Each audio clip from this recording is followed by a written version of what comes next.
on? I am Nando.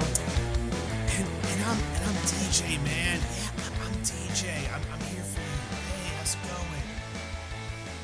And can I offer you a Diggins in this trying time? And this is Mostly Nitpicking, a podcast where every week we pick apart a piece of pop culture by looking exclusively at the details. Woohoo! Woo! Yeah, hooray! Wow. This week we are talking about a movie that has two of those guys, the one from the DJ's one and the one from Diggins' one, along with a bunch of other guys. They're all there. Everybody's here. Can you tell which my guy was from? I was actually from Sorry to Bother You. That's my guy who I was wow. from. That makes sense. Yeah. No, wow. Wow. Yeah. You were doing a really impressive Stephen Yeun impression. I didn't know he was in this. Yeah, it was really pretty good. Cool. Yeah. He said, sorry to bother you, right? It's been a while since I saw that. I gotta watch that again. I don't. Is Stephen Yeun in Sorry to Bother You? Isn't he like the union organizer?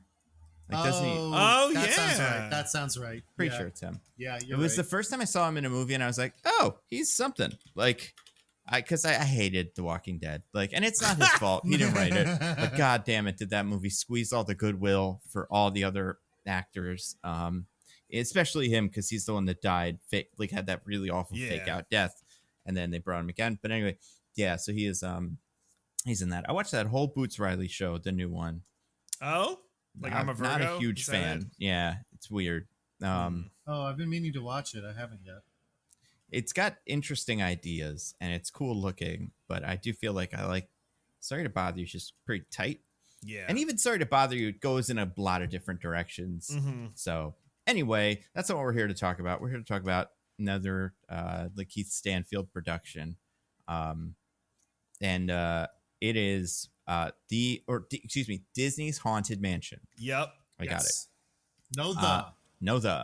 Yeah, it is the opposite of Batman and all the other ones that do that. And Flash, I guess. Suicide Squad. Well, there was no other Flash movie, but yes, it's all like all the superhero ones tend to do this now. But you guys, before that, we got to talk about some news. Speaking of all the superhero ones, we got two Marvel newses. Oh man! Whoa! Yep. And good news and bad news. What do you want first? Good news or bad news first?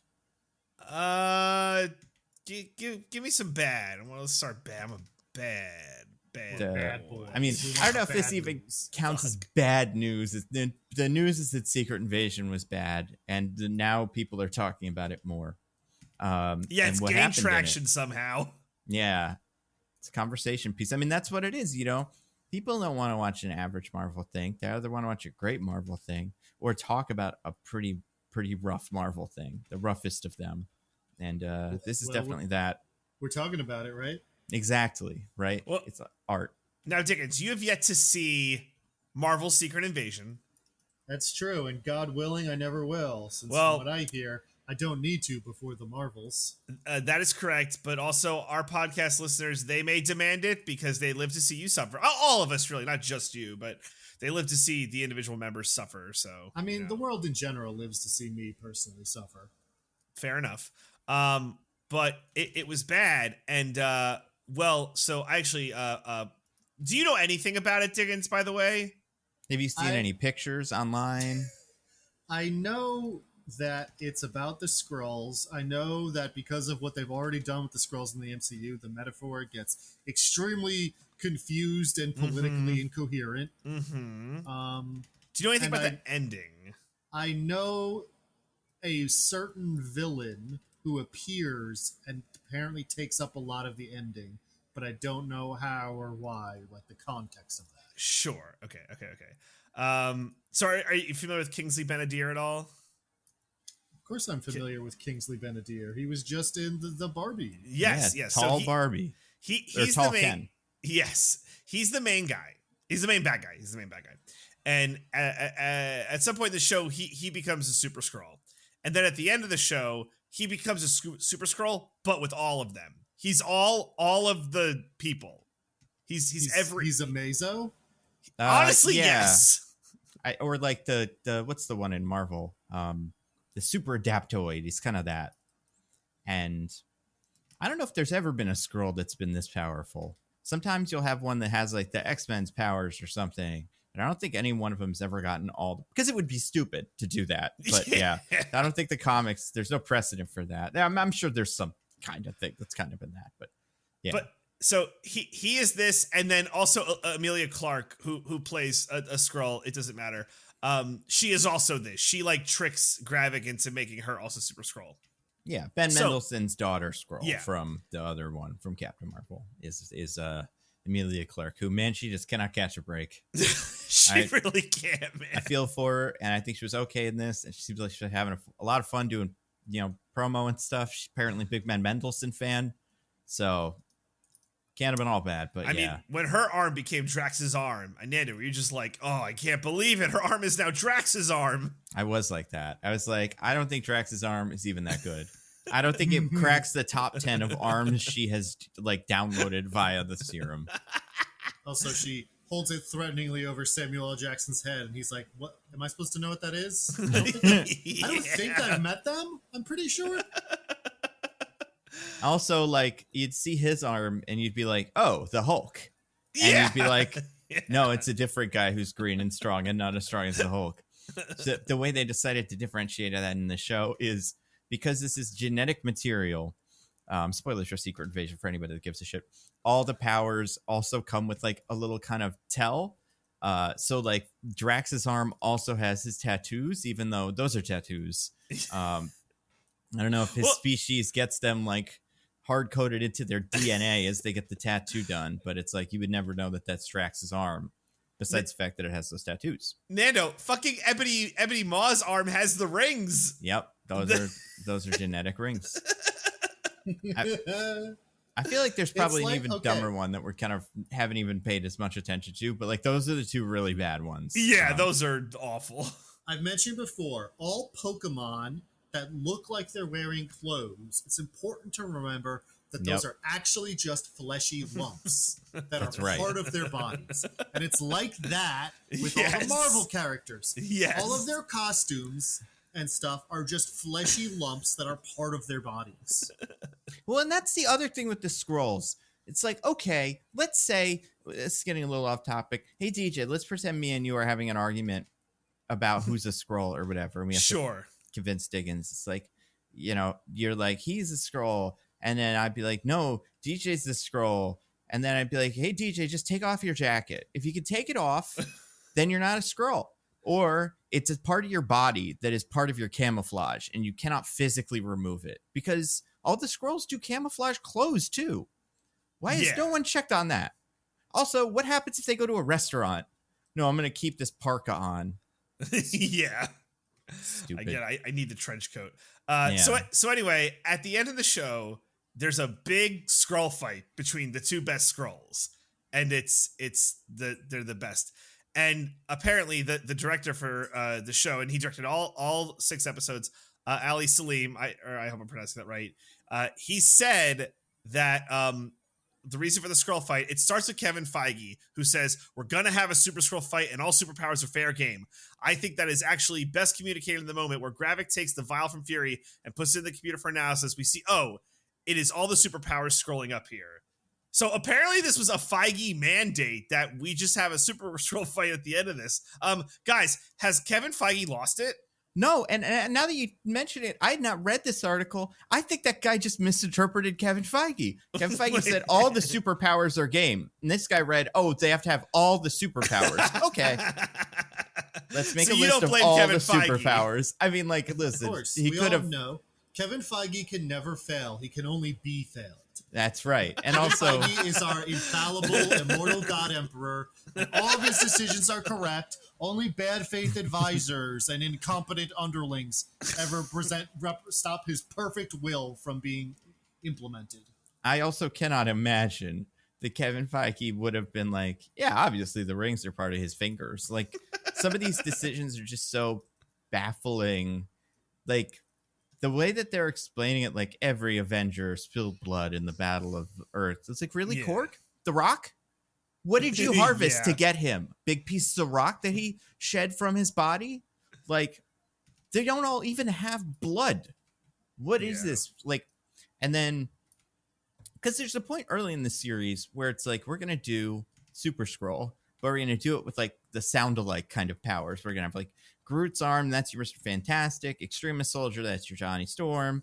Cole Obsidian, that's your thing, and then there's a fourth one.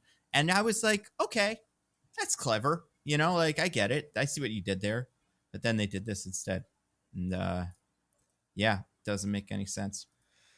I mean, and it's not a cool fight either, really. It's an awful fight. I just think the idea that he thought it had, like, it's supposed to be a spy thriller, but no, it's got to end with a Super Skrull fight, regardless of all the powers thing, or all being fair game, or all being there. Like, it feels so misguided for the direction of the show. Feels like the show never had a chance. It's hard for me to believe that Kevin Feige would want that, because this is the first time ever a Marvel property has ended with a big dumb CGI fight that really didn't fit the tone or theme of the rest of the thing. Yeah, I mean, like, this show, man, apparently it was a reshot, like, big time. That's part of why the budget's such a mess. 200 million or some shit? Yeah. And, Fuck, like, I man. cannot... And, like, I think they said... I'm not positive about this. I think I've heard 4 weeks of reshoots, which is the whole shoot. God. And if that's true, then, yeah, I could see all this stuff just being reshoot stuff. And, yes, I could. But also, like I said, yeah, it's boring. I like the fight itself is not a fun fight. You kind of figure if you had somebody using all the powers, that'd be a pretty cool fight. But it's kind of pretty short. Comes out in Captain Marvel v. Captain Marvel, and Khaleesi just Captain Marvel's Ken so much better. Yeah. Khaleesi's not her name. I will die on this hill. Whatever. She destroys Captain Marvel him so bad. He can't even kind of Captain Marvel like she can. Which makes Diggins, sense, girl power. If you had to guess, because you haven't seen this show, maybe you heard us talk about it, this is all part of it. There's another thing that's happening. Where do you think the other thing at the end is happening? Oh, man. To kind of match this, like, kind of level of, like, intensity of two Captain Marvels just beating each other up. I genuinely, I mean, I have to imagine that you're asking this question because it's something extremely dumb and low energy. So I don't know. Samuel L. Jackson needs to upload a file to the cloud. I wish. They're just in a hospital kind of talking. Yeah. They're really trying to convince the Skrull's not a Skrull, or Skrull is a Skrull. It's real tense. Yeah. And at no point, it's like, just take off some of those pins on your jacket. Just shoot him. If you know, go for it. What do you have to lose? What do any of you have to lose? I don't know. The show's bad. But also, I think I saw that the director or showrunner or whatever was like, it's not our job to cater to fans' expectations. Yeah, right? He's like, Marvel fans are the best fans in the world, but, they get it wrong sometimes. Yeah. Also, like, why did they think this was a tense spy thriller? Who told them that? Yeah. I don't know. You probably. I don't know where we got these expectations from. Yeah. Our expectations definitely weren't 2 big Super Skrull fights at the end that doesn't look very good. Like, it was spy thriller. Bad CGI. We don't have to. It's not our job to cater to fan expectations. Is a general sentiment I can get behind. But when the expectation that you're referencing is that fans expect the show to be good, then I have a little more problem with it. Yeah. It's pretty weird. But you guys, and I said this in my review when I did this on right after the 6th episode came out, it's like, they better start advertising Loki tomorrow so that they could get people hyped for a Marvel thing, because otherwise this is going to sit and just fester. And lo and behold, less than like a couple days later, they put out the poster. Then we got a trailer for Loki season 2. Woo! Whoa. He's back, baby. Toki. Loki and stuff. That's right. Yeah. Yeah. There's really no good, like, none of them are good 2s. I don't know. Yeah, it's right. Unless you made the second I a Roman numeral and then it had 2 I's at the end. Ooh. Low key. Ooh. But he's doing his thing. What do you guys think of this trailer? You watched it, right? Yeah. Now. Yeah. Give me any thoughts? Well, I see that we can, in record time, Ke Huy Quan has entered his do a lot of uninteresting work for lots of money in blockbusters. Damn right. Get that bag, Kihei. Like, do whatever you got to do. One for you, one for us. I'm not criticizing him. Get that paper. Yeah. Mhm. I'm just And, saying. and listen, there's worse places to get your bag from than Loki. Yeah, honestly. It's honestly probably the best bag depository in any of these. So I think that's pretty smart. Seems like he's also going to have a really nice little job where he's just in the room most of the time. You know, I don't think he's going to have to do. Even though he could do some cool backflips and stuff, I don't think he's going to be doing a lot of that. Seems like he's one of the guys who works in the office. Probably going to have a similar role to like Eugene Cordero in the first season. I was gonna say, I feel like it'd be crazy to hire Ke Huy Quan and not have him do some kind of crazy fight scene. But also, I'm pretty sure you're right, and he's not going to have some kind of crazy fight scene. I mean, it does very much feel like a late game. Like, oh man, we want to get Kihei Kwan in one of these. What show has a role that we can kind of put him into? And it's like, oh yeah, there's that desk worker guy in Loki. Let's give him some stuff. Yeah. And because I mean, I don't know where you put him besides this. He could be, I don't know, a scroll, I guess. But like, there's not a whole lot of They get things all the coming up. scrolls. Like, I don't see where he could fit in the Marvels, and I don't see where he could fit in like Captain Falcon and Echo. He'd be funny if they just like straight to slot him into Echo. But besides that, like, yeah, it's like you gotta throw him in Loki. And I don't know. Has he ever worked with any of them before? Does he have history with Owen Wilson? They're good friends.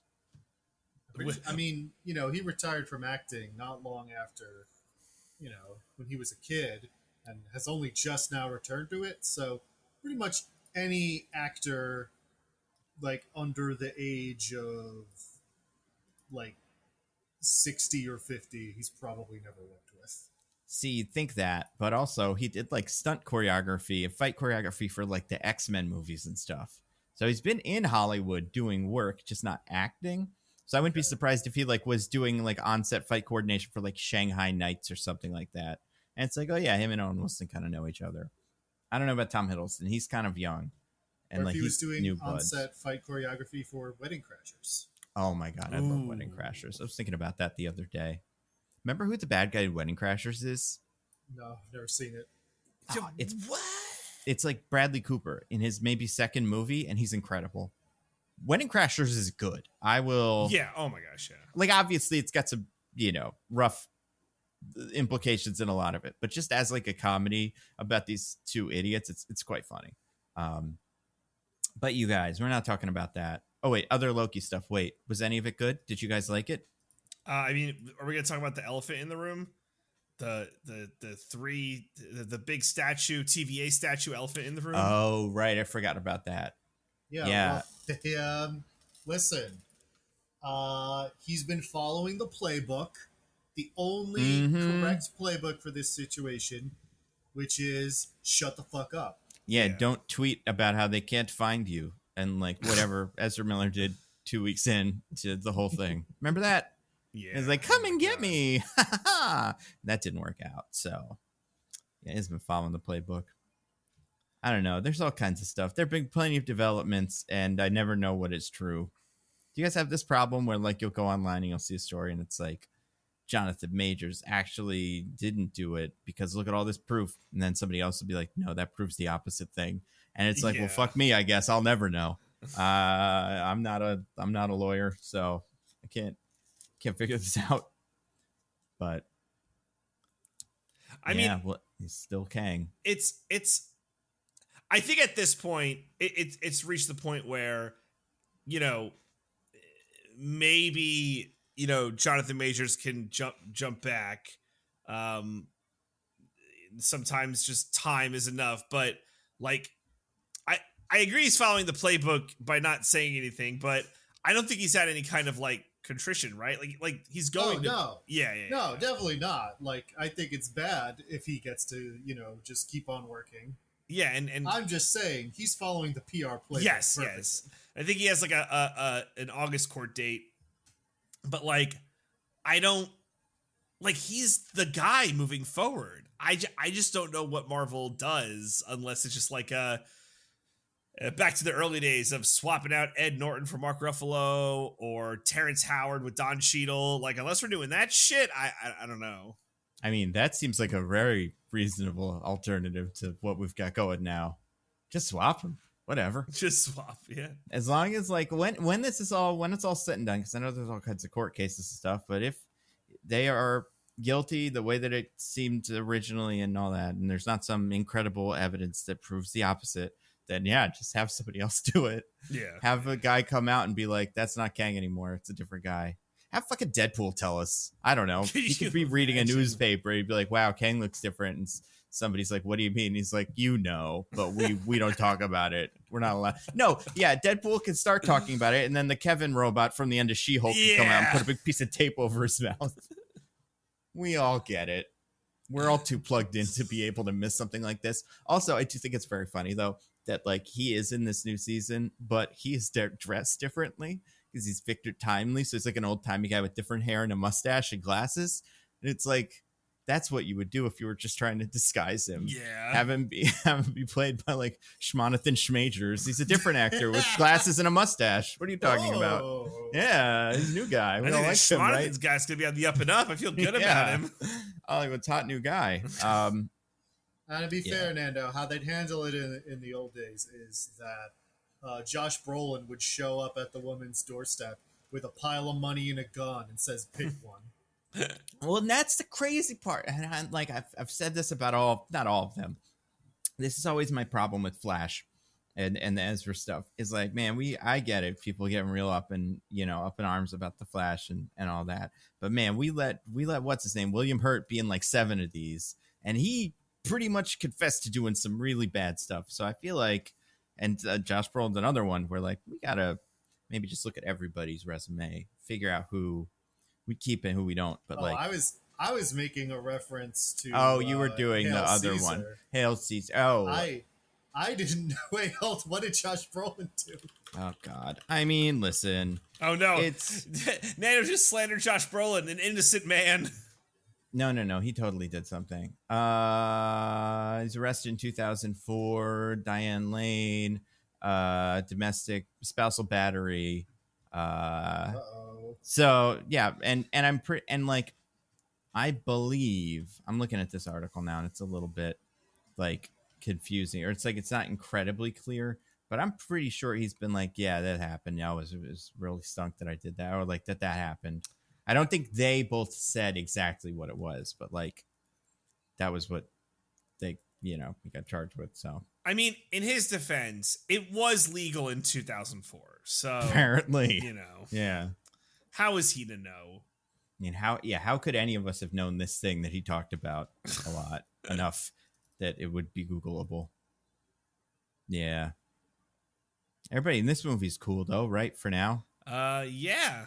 Keith Stanfield, Danny DeVito. Who else we got?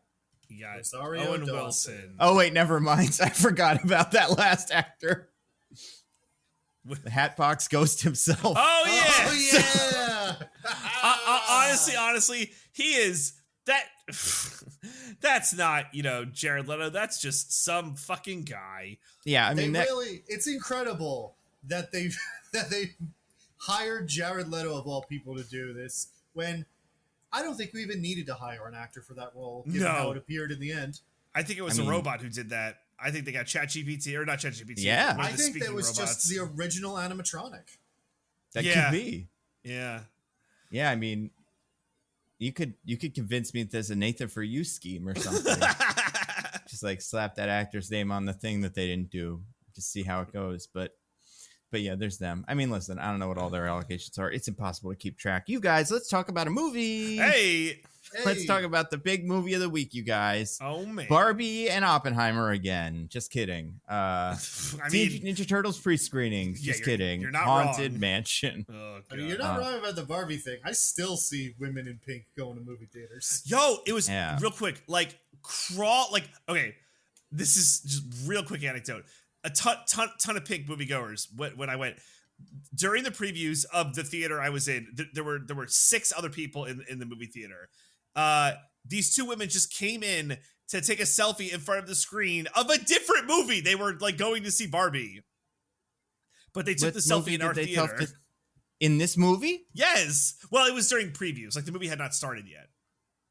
Well, What? there were too many other people in the other theater. They couldn't. Yeah, get a good exactly. No, angle. but actually, though.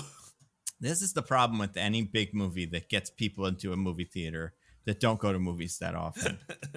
Bad behavior is just rampant. I mean, that's And- fine. The movie hadn't started yet. Like it's fine. It's I don't free want to game encourage before. it. People have their phones out so much during movies, like because this is something I did experience with Barbie, Okay, and here- my theater was empty.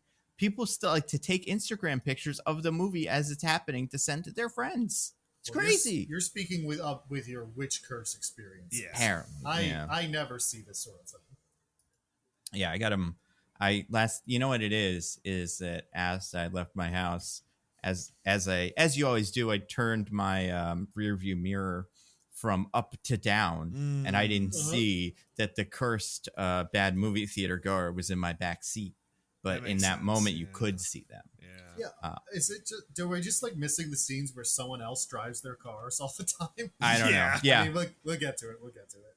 yeah. Everybody gets out of their car like a inflatable tube man, just knocking things over. But yeah, the theater experience, man, it's not incredible. It's not incredible. I disagree. I somewhat agree. I think it's really got to be worth it sometimes because I think it it's can be inherently diminishing, worth it. The theater experience is always better than the home experience. depending on the Oh, theater I mean, you go to. absolutely not. But Yeah. I mean, yeah. First of all, it's expensive. Second of all, you're in a room with other people. So right off the bat, you got 2 X's for me. And then the other one is they have phones, and if you get in a fight with them, they might shoot you because it's America. It's just not a great look. Well, Nando, number 2, I would normally agree with you, but it's a room full of people that it is not only not expected, but actively encouraged, and for me not to talk to. So that's fine. Number 3, just stop angering all those witches, and this stuff won't happen to you. At this point, I think I have so many witches' curses that I will never be able, even if I started now, I could not uncurse myself enough. Like this is just it for me. I may as well rack up a bunch of witches' curses. Like I can go out of my way to hit witches on the way home.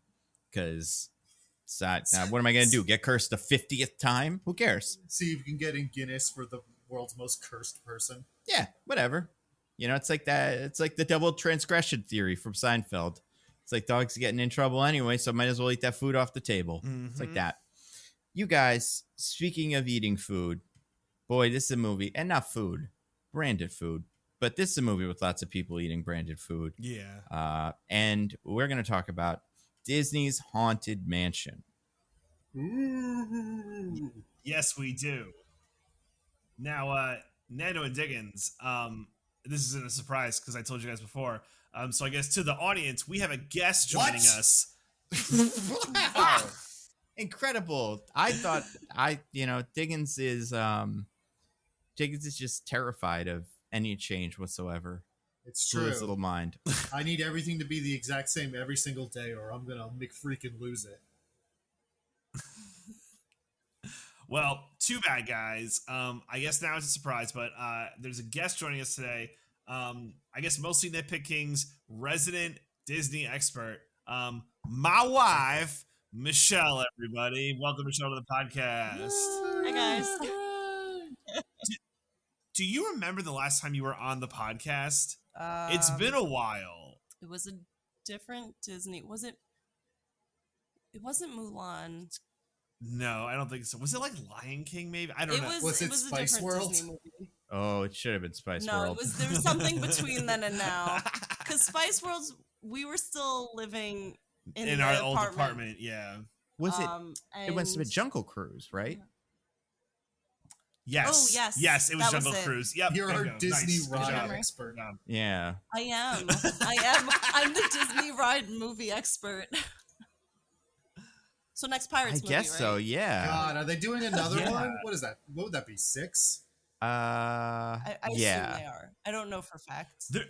There are people, our fans, in the Mostly Nitpicking, well, Nando's Discord and the Mostly Nitpicking channel, who want us to do all of the Pirates movies. Because, Oh. well, a thing back in the day that we used to do that was popular among our fans was like we would do full series of things, right? We did Yes. Harry Potter that was incredibly Yeah. popular, Twilight. So the two right now that are probably the most asked for that are untapped are all the Bayformer Right. movies and all of the Pirates movies. Yeah, I Because think fans hate us. I think Bayformers is probably funnier than Pirates. It's because what can you nitpick about the Pirates movies? Like, it's weird that he's drunk, but you know, there's like with the Bayformers that none of that makes any sense. Like, their lore is pretty stupid. I will say, and this may come up. Speaking of this movie, the lore in the third and fourth Pirates movies is batshit crazy. I haven't That's seen true. the third one. Yeah. Yeah, I don't think I've seen the fourth or fifth one either. So there's a lot of it that Oh my god, there is a the fifth one. the fifth one has. It's like young Jack Sparrow. It's the flashback. We learn how he got his name. Why? Which is It's not the Fountain of Youth one. That's right, the fourth yeah, one. we I learned think. that when he was immigrating to Yeah. the Caribbean, an immigration officer was like, Yeah. "What's your name?" And Jack Who was are like, your people? I don't. Who are your people? And Jack was like, "I don't have anybody." And the immigration officer went, and saw a sparrow flying by. It's a yeah. I feel like they've definitely talked about making a sixth one. I almost think they've talked about kind of a soft reboot where it could exist within the same continuity, but pretty much all the main players would be different. But we can okay. star it with somebody who hasn't allegedly beaten his wife. I mean, yeah, At you least know, don't get not your that hopes we, up. Not but that we know of Yeah. yet. I believe I don't want to. I'm not positive about this. I want to say Margot Robbie was on the hook for one of these at some point. Yes. Okay, here we go. Interesting. A female-led spinoff was announced in June 2020, starring Margot Robbie and Christina Hodson from screenwriter. Oh, so maybe she. Oh, yeah, she wrote the screenplay. It was separate from the sixth film, which was also being developed. In November 2022, Robbie said the project was not moving forward. So there you go. Oh, okay. Well, Yeah. What if they just made like a continuation sequel of that huge budget porno they made about the Pirates franchise? Oh yeah, I've heard of that. That could be it. Oh yeah. Listen, I mean, I feel like Oh, if yeah, anything, Other news for this week, by the way, that reminds me, rip in peace to Paul Rubens. oh yeah, R.I.P. to Paul Rubens from And Batman that- Returns, that his kid from own. Euphoria. I should have pulled up his name. It's Remember really that bad. he's in Batman Returns though? I do remember. He's the Penguin's dad.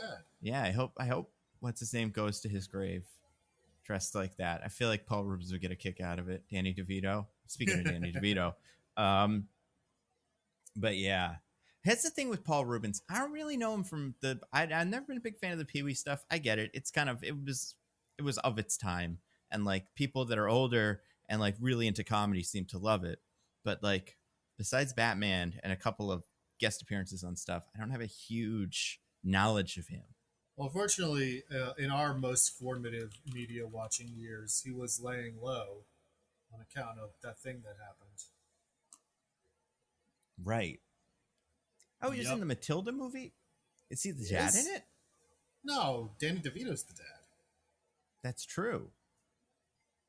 His good friend from Batman and Robin. Mm-hmm. He plays FBI agent Bob. Huh. Yeah, so there you go. Oh yeah, he was in Mystery Men. You know what? That's probably what I know him from the most, honestly. I like that show or that movie. But yeah, so he's cool.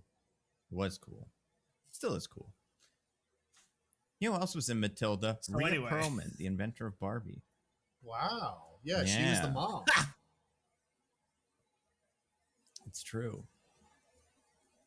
Well, guys, we've done a great job covering Haunted Mansion here today. Yeah, Danny DeVito is in all these things. Really? I assume he's in Barbie too, in the background, you know? Like- Everything's possible. Yeah.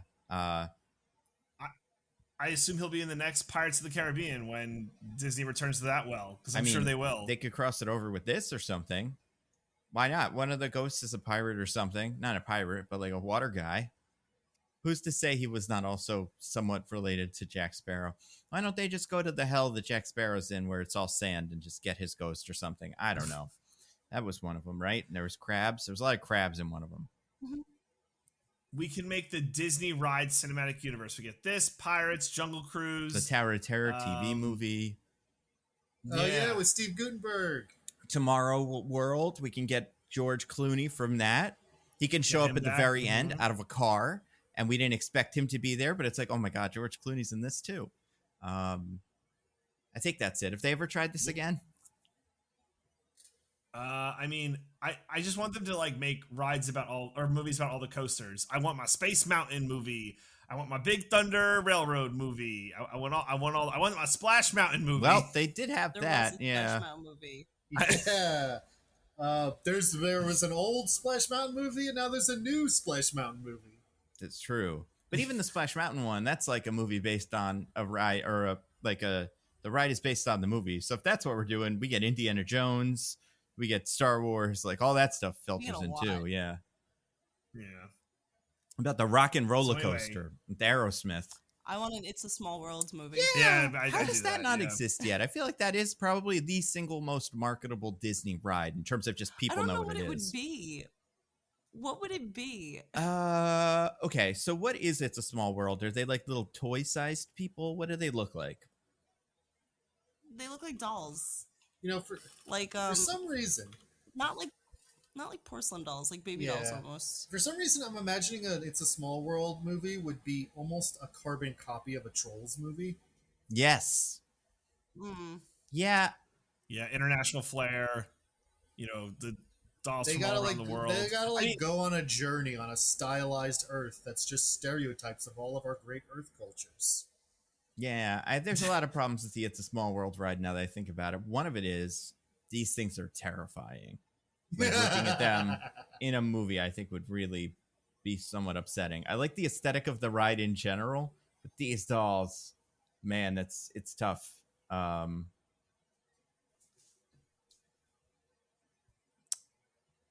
But yeah.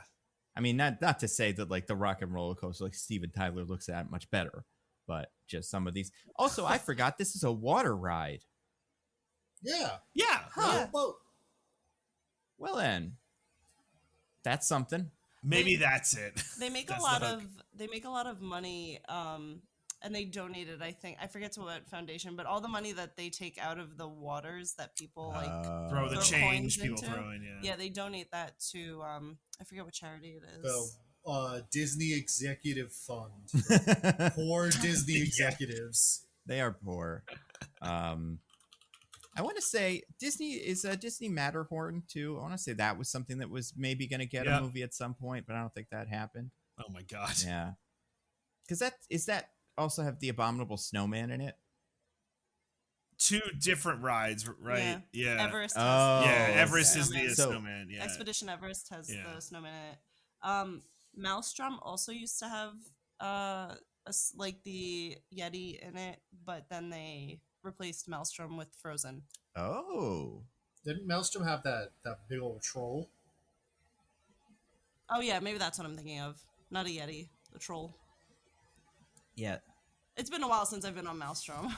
I mean, since anyone's been on Maelstrom, That's true. Well, I mean, not guys, Frozen Maelstrom. Maelstrom. right? You're missing the biggest opportunity, the Galactic Cruiser movie. Oh, We'll get Oh that my someday. god. Well, yeah, it's crazy that it's crazy that they never made a Star Tours movie, but I'm surprised that hasn't weaseled its way into main continuity yet. Yeah, right. Like, I don't know if you guys have seen this. This really upsets me. They make action figure now of Wookiee Life Day, like Chewbacca with his little Life Day orb and his little cape. And it's like, you can't make action Okay. figures of that because you can't see the thing. You guys pretend it Right. doesn't exist. Yeah. You can't make an action figure of it until you put it on Disney Yeah. Plus. And then it's great. Then I think that's a great idea. But that's kind I of what... want an action figure of Chewbacca's grandpa jerking it in the middle of their living room. I want the B. Arthur action figure. I want all that. Yeah. All that crap. That's awesome. But yeah, that's the weird that part of it is strange to me. But yeah, I guess Star Tours is kind of its own thing, pre-ride. So maybe they can make that movie. All right. I think we stalled long enough. Yeah, I think there's there's something with this It's a Small World After All ride. Like, I think there's a movie here. I just don't know what it is. I mean, Disney this fall, this November, is coming out with a movie that is based on the Wishing Star. So anything is on That's the table. true. Yeah, you know I what? saw a trailer for it before this movie. Yeah. Although I believe All 5 people who saw this movie did. All of us on this podcast. that's one of the movies that That's seems to 5. be in danger of getting so- pushed. Is Wait, Wish. sorry, hold on, DJ. How many people are on this podcast? 4. I said 4. I definitely said 4. Yeah, so let's talk about Don't worry. I didn't have a Mitch McConnell like stroke where I. The joke is that he stopped talking. I wasn't sure if that was part of the joke. Yeah, Just in case anyone wasn't clear on that. and we usually edit out silences. So Yeah, I if was that's gonna not there, say. just assume. Oh, it's no. I there. do jokes with pauses all the time, and I listen back, and I'm like, it doesn't work because we edit out the silences. Yeah, that's what the people want. We can just stop editing out silences, make these podcasts 20 minutes longer. That would be pretty cool. That's what these podcasts need to be Yeah. longer. People are listening at 1.5 More speed. dead How air. anyway. dare they? You guys, let's talk about this thing. Disney's Haunted Mansion. I have so much trouble figuring out what the title for this movie is. I want to say The Haunted Mansion. What's the Oh. name of the ride officially? The Haunted Mansion. Okay, yeah. But this movie is Haunted Just Mansion. There Haunted are no Mansion. articles. Yep. Disney's Haunted Mansion. Yeah, it's cool. And Because the 03 speaking one was of the there Haunted not Mansion. being any articles, I, of course, am the IMDb keeper this week. Because Yeah. here at mostly nitpicking headquarters, we play a little game called the IMDb, B as in spelling bee, where my esteemed co-hosts and also our special guest compete in a head-to-head death-defying competition to guess what the summary on imdb.com for this movie is. Now you might be asking yourself, where does imdb.com get those summaries? Well, I'll tell you. You see that so there's a thing that you can make when I think it's typically a lot of hair, but like pretty much anything can settle in the stomach of a goat and form a stone called a bezoar. Now, so you have to feed a goat used DVDs of all the movies that have come out. Well, the goat doesn't have to eat every movie, but you just shovel a bunch of old DVDs of old movies in there, preferably of the genre of the movie that you're trying to get the summary of, but that just helps. It's not necessary. Anyway, after the goat has eaten about 40 to 50 DVDs, you let it like graze out on the farm for a day or two. Then you cut open the goat's belly, and you pull out the bezoar, which has formed in its stomach. Then you take the bezoar and you rub it on a piece of paper, and as the goat juices and slime come off it onto the paper, it shows a summary for the movie. I did forget one. You do have to whisper the name of the movie into the goat's ear before you start feeding it the DVDs. You got to make sure you use the right article in this case, otherwise the goat will be confused. Exactly, right. Movie. If they had said The Haunted Mansion, if they'd whispered that to the goat, then they would have gotten a summary for the other movie with Eddie Murphy. It would have been a disaster. Right. That's why I'm not allowed to do this. Right. But yeah, so the IMDb interns rub the bezoar on some papers, and they get a summary, which they then put on the website. So I have the goat juices ramblings before me right now for the movie Haunted Mansion, and I will say it's basically right, although somewhat odd focus. Okay. Well, how are we going to play this? Nando was our loser last week. Yeah, we'll let Nando pick his Nando, you get loser. to pick the order of everybody. Okay. Ooh, too much power. Yep. No man should have all that power. I want to start to curry favor or something, have a little bit of time where I can enjoy the power. But but I think I will go first because I think I kind of have a sense for what this one's going to be based on what you said. Also, I didn't mention this. I forgot about this until after you said it. Have either of you guys seen, or any of you guys, but I know DJ is on the mostly nitpicking part of this Discord. Did you see the AI story summary for where the IMDb summary cuts to? One of these days we're going to have to use it. Probably me next time. I don't want to come up with something, but it's pretty good. So we do appreciate it, Stitch. But yeah, I'm going to go first because I think I know what this is going to be. And here's my thing. It's going to be a mother and son assemble a team of paranormal experts. I don't know. I don't think they can call them ghost hunters. Is that copywritten? But I say paranormal experts to help them deal with the 999 spirits, 999 ghosts currently haunting their mansion. All right. Okay. Who goes next? Nando? Michelle, which would you prefer? Let's have DJ Okay. go next. There you go. All right. DJ, you're up. Well, it'd be funny if he was like, okay, Yeah, now it's a mind game. That's What the do you power. prefer? Yeah. All right. Okay. A scientist is recruited to help in the exorcism of a horrible spirit who has haunted a historic New Orleans mansion that has new tenants. Period. That's it. I'm done. All right. All right. So that only leaves our special guest. I would say, was it a ghost tour? Was Guide. it guide? Yeah.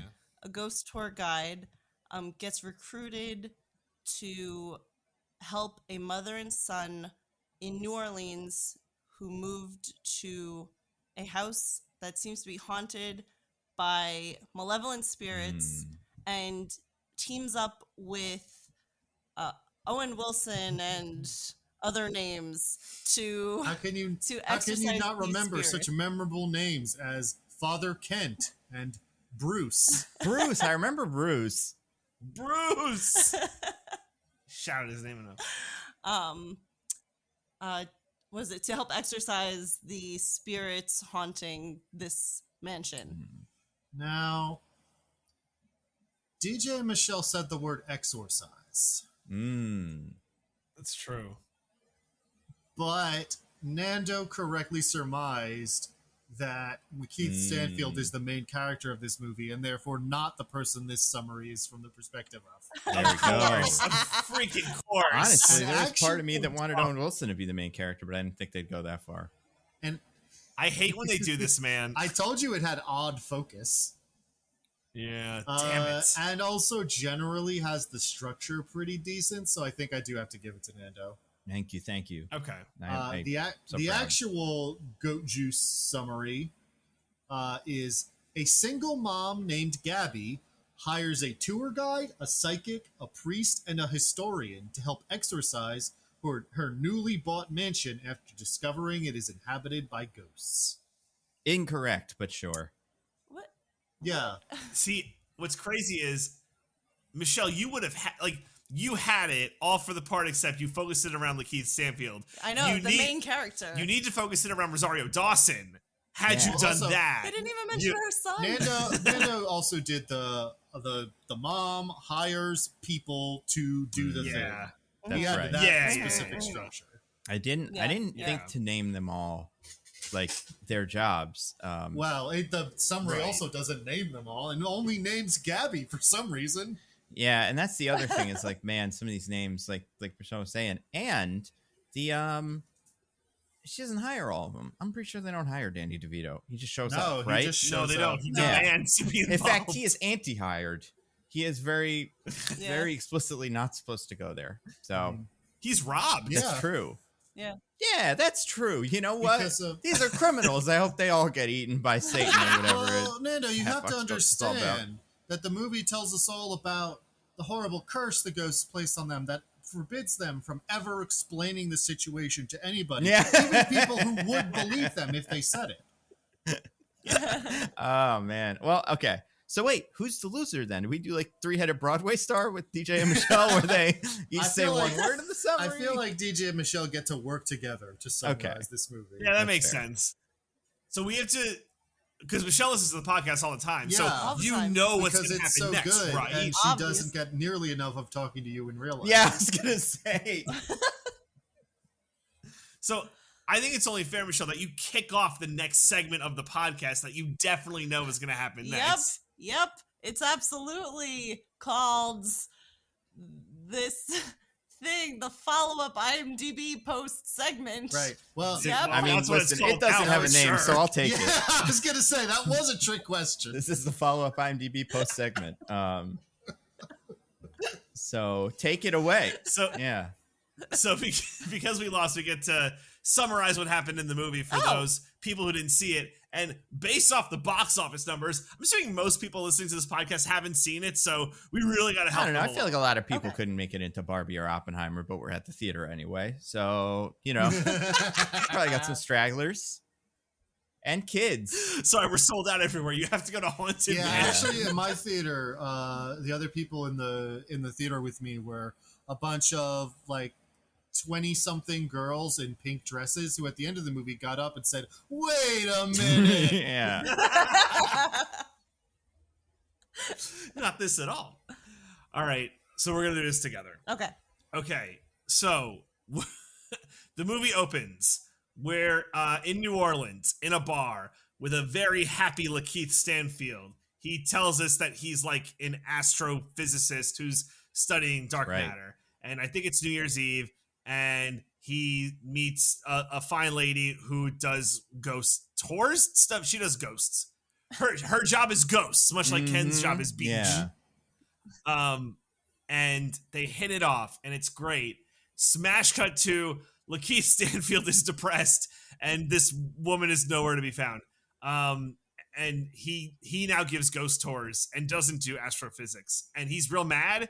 And he doesn't believe in ghosts, although he does ghost tours. Also, Joe Coy. Joe his Coy. employer. Yep. Just hiding in this movie. I don't know I think what he's that his was all employer. about. I think he's just some bartender. He employer? hangs out Oh, with. yeah. I just meant bartender, He's just but a bartender. He doesn't operate the bar where the ghost tours operate out of. No. No. Ghost tours don't operate out of bars. They could. But they don't. All right, fine. Yeah. So Joe Coy's his buddy. I don't know. It's like you've never been on a ghost tour, DJ. it That's is true. like that. It just Well- it like Nando. I think it threw me off. That you he know was what, here. though? Because if he is a part operating the tour, he's doing a bad job because the ghost tour starts outside of the bar. You figure you'd be like, wait inside the bar. The ghost tour will start any minute. Also have a drink. But yeah, so Yeah, he'd be a terrible businessman if he's running this. he's really blowing it. Yeah, it's true. Well, all right. So he's doing that. And this is just a glimpse into that he is sad. Call to adventure. He's in his apartment. Owen Wilson bursts in and is like, "Hey man, I'm a priest. You're gonna be a hero. You're gonna help me and a mom and her son help with ghost problems." And he goes, "No." And then Owen Wilson goes, "What if you get $2,000?" And then he says Yep. yes. So that is the call to adventure, which he accepts. But he also gave the exposition of the camera Right. that Right. could potentially see ghosts. It's very It's like, important. right, you have that, right? You have Yeah. that camera. Yeah. And Lakeith Right. Stanfield, I assume, so is then we're doing it poor in together. this universe or something. He like owns a house, but he's also like willing to jump at this money. Well, they call it an apartment. I think it's an apartment. Right. That's Yeah. true. Right. It's not a realistic apartment because I assume a New Orleans apartment in the year 2023 is just like, I don't know, a water Well, I mean- closet and then maybe a And fold-out bed. this apartment, he's not getting the security deposit on it back either. But that's not until after this happens. So he's not. well, or maybe he is because maybe that didn't actually happen. Yeah, maybe. Ooh. So Lakeith Stanfield, his name is Ben, by the way. I'm just gonna go with Ben because it's Yeah. way too much to keep saying his full name in Wow, real life. racist. So Ben, The Keithster. indeed. Lakeith. So Ben goes to this mansion. Oh, I totally forgot the beginning part of this movie, like how it actually opens. The Rosario Dawson kid stuff. Yes. That's how it actually opens. Right. I actually don't think it does. I think that. Oh no, you're right. No, That is how it yeah. opens. No, it is. No, it does. Sorry, I saw this movie like 4 hours ago, and I'm already forgetting it. Well, no, it's we'll talk about it, but I think this movie has some sequencing problems. So everything I said happens after the opening sequence where we learn about the haunted mansion. The mansion's haunted. Wait, okay. Rosario Dawson and her son go I into it. think I know It's why I'm haunted. confused. We do start with the bar, then we do Rosario Dawson, then it's the apartment. No, that can't That is be it. That's how it goes. I don't Interesting. know. All right. Well, in whatever order those events happen prior to this, in an order that none of us can ever know what it It's is. an unknowable order. But also, This movie will be on Disney Plus in 2 yeah, I'm weeks. gonna say like there's got to be, it can't be that hard.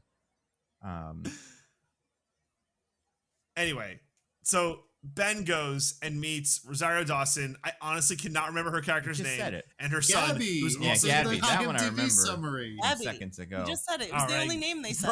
Right, Gabby. And her son. I Travis. can't remember.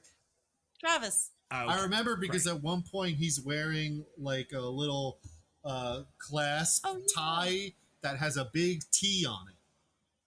The kind of like the Bolo bolo tie. tie. Oh, That's what I yeah, was he looking does for. have that on. That's weird, isn't it? He dresses weird in this.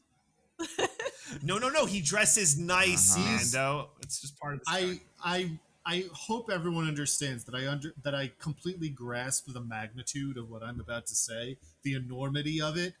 When I say without hyperbole, this may be the least believable child in any movie we've covered. Yeah, I think that's very possible. I think that's accurate. Yeah. Yeah. So anyway, Ben goes to meet Gabby and Travis, and you've seen this in the trailer if you've seen it, and he's about to step in, and she's like, "Wait, this could change the course of your life forever." Blah. And he's like, "Yeah." Goes in, pretends to take a bunch of photos. Because his camera was dead. Right. The battery died on it, and he's like, "It's just power suggestion. You're crazy. This isn't haunted. Goodbye." He leaves. But what do they say in the ride, the actual Haunted Mansion ride? Like, you might take a ghost home with you? Yeah, it's one might follow you home. Yeah, so one might follow you home. So like in the ride, one follows him home. It's this old Ship captain. Ship captain. Now here's the fun thing about this ship captain. Okay. The portrait that they show in the movie is shown in the Disneyland ride, but is not in the Disney World ride. So it's not canon. Yes. It's canon because the Disneyland ride was first. Yeah. So I've just only been to one of those. So Which one is the New Orleans one? Land. Yeah, that's Land. Yeah. All right. By the way, get ready for a lot of fun facts like that, listeners. It's going to be... That was me to DJ the whole movie. Oh, Yeah. look at this. Oh, look, that was from this. And we were not evil for talking during the movie theater because our movie theater was empty. also, frankly, We that even... sounds like a better experience. I Because there's think something that's else exactly. to focus on. Yeah. Also, like whatever. There's definitely some kid on his phone right next to you or something. It's not. You can't do much worse with this movie.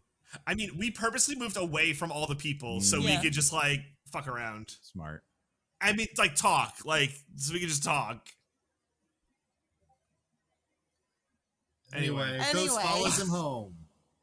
So Ghost follows him home. And he's like, oh my God. Now, this, like, it's like, oh, you're being haunted in movies. Like, people are knocking over your dishes. No. It's full blown. His TV's only watching Deadliest Catch. And then he opens a door and a full monsoon just crashes into his apartment, sweeps him out of his front door onto the road where he almost gets hit by a car. That's how haunted he's been. Yeah. The most It's haunted. pretty weird. It's like He almost gets hit by like a fishing spear, a harpoon, whatever. So this isn't like a little haunting. This is like possible death haunting. So he goes back to the mansion. It's like with a working camera. It's like, what the fuck? Well, he put the battery in the Oh, camera right. at Thank home you. so that Yeah. he could get a photo of the ghost that was haunting him at his Right. house. Yeah. Then he believed the woman. Then he drove back to the mansion. Yes. By the way, how his camera can take photos of ghosts? Physics. It's just Also, physics. don't even Yeah. fucking worry about it because that's not going to be important anyway. At Also all. true. It'll be important for like about 20 more minutes, and then that's it. We're done.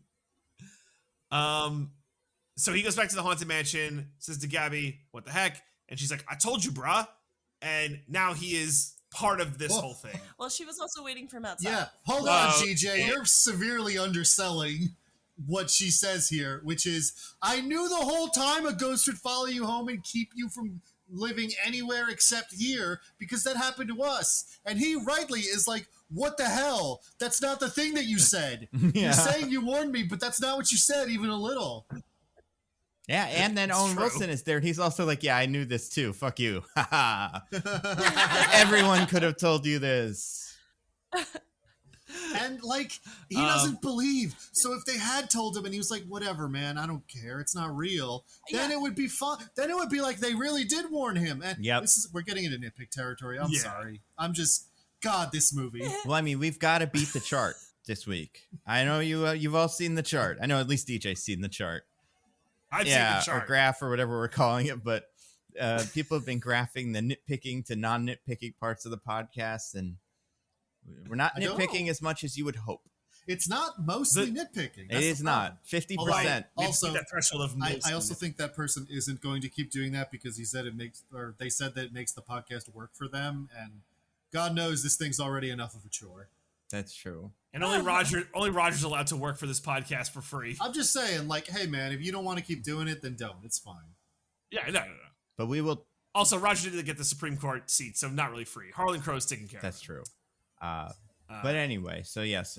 So Ben is now part of this, and they have to figure out how to like unhaunt the mansion. I'm gonna need some real help here because I can't remember the exact sequence of events. I believe he sets up cameras. That's right. His magic cameras to see the ghosts. He sets up magic cameras, because he has like a magic science camera with a magic science lens. But he also just sets up what seem like regular security cameras all over the place. Well, they're magic science Apparently cameras they have the magic science lens too. Yeah. Yeah. I assume he just had a lot of those lenses. A lot of magic science lenses that he put into like a home security system. I mean, that's what the movie wants you to. Also, these cameras just work. They legitimately work and show real proof of ghosts, but also he was apparently disgraced and laughed out of science for inventing them. Mm-hmm. Well, I guess it makes sense, right? Because he couldn't find ghosts before. Now he definitely could, and this makes a whole lot of sense. But I guess before there were no ghosts. So what I'm hearing is Haunted Mansion 2, where we show his rise in the science community, for proving that ghosts are real after creating this camera, How right? did he make the camera if he's never met a ghost before? Like, how does he know what? How did he know it works? How does he know what ghosts are made of? Oh, I think in this universe, the assumption that he made and his wife made is that because he knows what the particles are that were dark matter particles, his wife was like, maybe you can use those to take pictures of ghosts because I know ghost stuff. Are ghosts made of dark matter? Something like that. There's some sort of scientific intersection where that particle, because they said like the ghost particle at some point or whatever, that if you take a picture of it, you can see ghosts. And that is an assumption that was never proven until this movie started. Now, did it like he was laughed out of the scientific community and all that stuff. So, they set that up. Then they recruit Tiffany Haddish. Oh right, yeah, because they need a medium. So they recruit her to speak with the ghosts. Yeah. Then. And there's the fun scene of her coming in, doing her fake shit, and then leaving, and then coming back 2 hours later. And again, they didn't tell her the thing, and they probably should because she's a medium. Yeah. Yep. This is someone who would believe them when they gave her an actual warning, and she still won't. But they didn't. Yeah. But she didn't believe them when they told her that the house was haunted to begin with. It's not like she left like, I'm not doing this. This is too much for me. Like she just left. I don't know. When she comes back, and I know we're in nitpicking territory, but I think it does give like the attitude of like what's going on with these characters. When she comes back and is like, you knew this would happen, but you did not tell me. Yeah. Like, this is horrible. Like, you're like, yeah, she's right. Mm-hmm. Yeah. Also, I don't think she... Why does she leave? Because I don't think it's because, like, She needed like time to prep. Or yeah, something. it wasn't that Or- she or didn't money. think that there was ghosts or She's like, I'll something. give you my Venmo. She was just like, hey, I need to go, like, or it was just like, hey, it's the end of the night, and like, I live somewhere else, so I'll see you guys later. And also pay me, like, but whatever. And then they're like, we need to find the seance room, and they're like, there is no seance room. So here's something that I noticed that actually might be kind of nitpicky thing. That I Okay, noticed. yeah. They're like, we have to find the seance room, right? Yeah, yeah. And they okay, actually, I'll get there when they actually find the seance room. Okay, Go ahead. fair enough. So we need to find the seance room. They're like, oh, could we find old building plans of this? And they're like, yeah, old man Danny DeVito has them for a reason. He wrote a book that only sold like 9 copies Yeah. that had Alright. like all the historical ghosts, whatever, architecture things, haunted places in New Orleans, whatever. Wait, now that I think about it, And this was wasn't fun. Tiffany Haddish's deal that she was like, oh yeah, these ghosts kill everybody or something? Like, if I do this, I'm gonna die? Doesn't she tell the I kid don't- that like I don't- people got their insides exploded at some point? I think Well, that's just why a general she leaves. thing about like Yeah. when That- medium that was when also mediums try to do later. an exorcism, it can be pretty intense. Like these guys whose organs were on the outside. Right. But is that That's why she specific. leaves? Is she's like, I don't want to do it? No. That I- scene where she talks about the organs is later in the movie for Hmm. sure. But like, I think Diggins is right. Her leaving is just a, like, I'll be back. Like, it wasn't a bye forever kind of deal. I don't know. It doesn't matter. She gets roped in, and she's like, I'll do it. So they got to find the seance room. And right, old man Danny DeVito has what they need. So, Ben and just, who goes with Ben? Owen Wilson. Oh, right. Yeah. Ben and Father Kent go. They take Danny DeVito out to hibachi. Oh my god, that And- classic New Orleans food. I'm glad they worked hibachi into this. But he loved it. Mhm. Yes. Also, they're like, hey, we need the plans for this. I don't think they tell him full what's going on, but like, we just need the plans. And he's like, you're going to the Gracie mansion? Well, count me in. I want to join. And they're like, no, absolutely not. You can't do it. And you're like, oh, he's just going to get roped in somehow and Well- go. Nope. Ben steals all the blueprints, flees, leaves Danny DeVito. So they tell Danny DeVito he can't come because he's like, I'm getting heart surgery in a couple of yeah. days. Oh yeah. Yeah. And they're like, oh man, if this guy comes and gets haunted, he'll die. And instead of Yeah. saying that, they steal his Yeah. stuff and run away. yeah. And they are like surprised when he shows up, as if he didn't know where the house was. Like, That's yeah, true. he's The gonna person show with the up no matter blueprints. what. Also, the ghosts kick him out of the house, and Danny DeVito gets hit by a truck and then sent to the my hospital. But the haunting Oh, you happens there. jumped a bunch. Did I? Yeah, Yeah, that's you missed the after whole the seance seance. Oh yeah, we got to do the seance That's- first with the chair. Oh, But right. also, Okay, so we forgot sorry. to mention this. It's a small detail. For some reason, he's wearing a raincoat at this Benihana thing. It's Was that hibachi. part of it? Was it to protect I, him thought, from I think hibachi? it was just a joke about hibachi, yeah. Okay. Yeah, I me too. could not figure that out. For part of me was like, does he know about the water ghosts? But that wasn't it. Okay. I just assumed it was because he was at hibachi. Gotcha. But it's not like going to like SeaWorld. Yeah. Also, apparently, when Like- you No. leave the mansion to do things to recruit other team members or something, then the ghosts leave you alone. Mm-hmm. Yeah, exactly. Oh my gosh.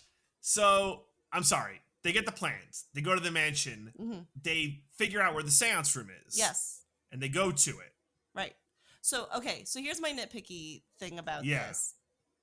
So they do the seance portion of it, right? Where Yep. Tiffany Haddish's character calls to the spirits, Yeah. right? And you get like the William Gracie spirit and you Yep. get the bad spirit. Yep. Um The Hatbox Ghost. right. But here's where it gets nitpicky.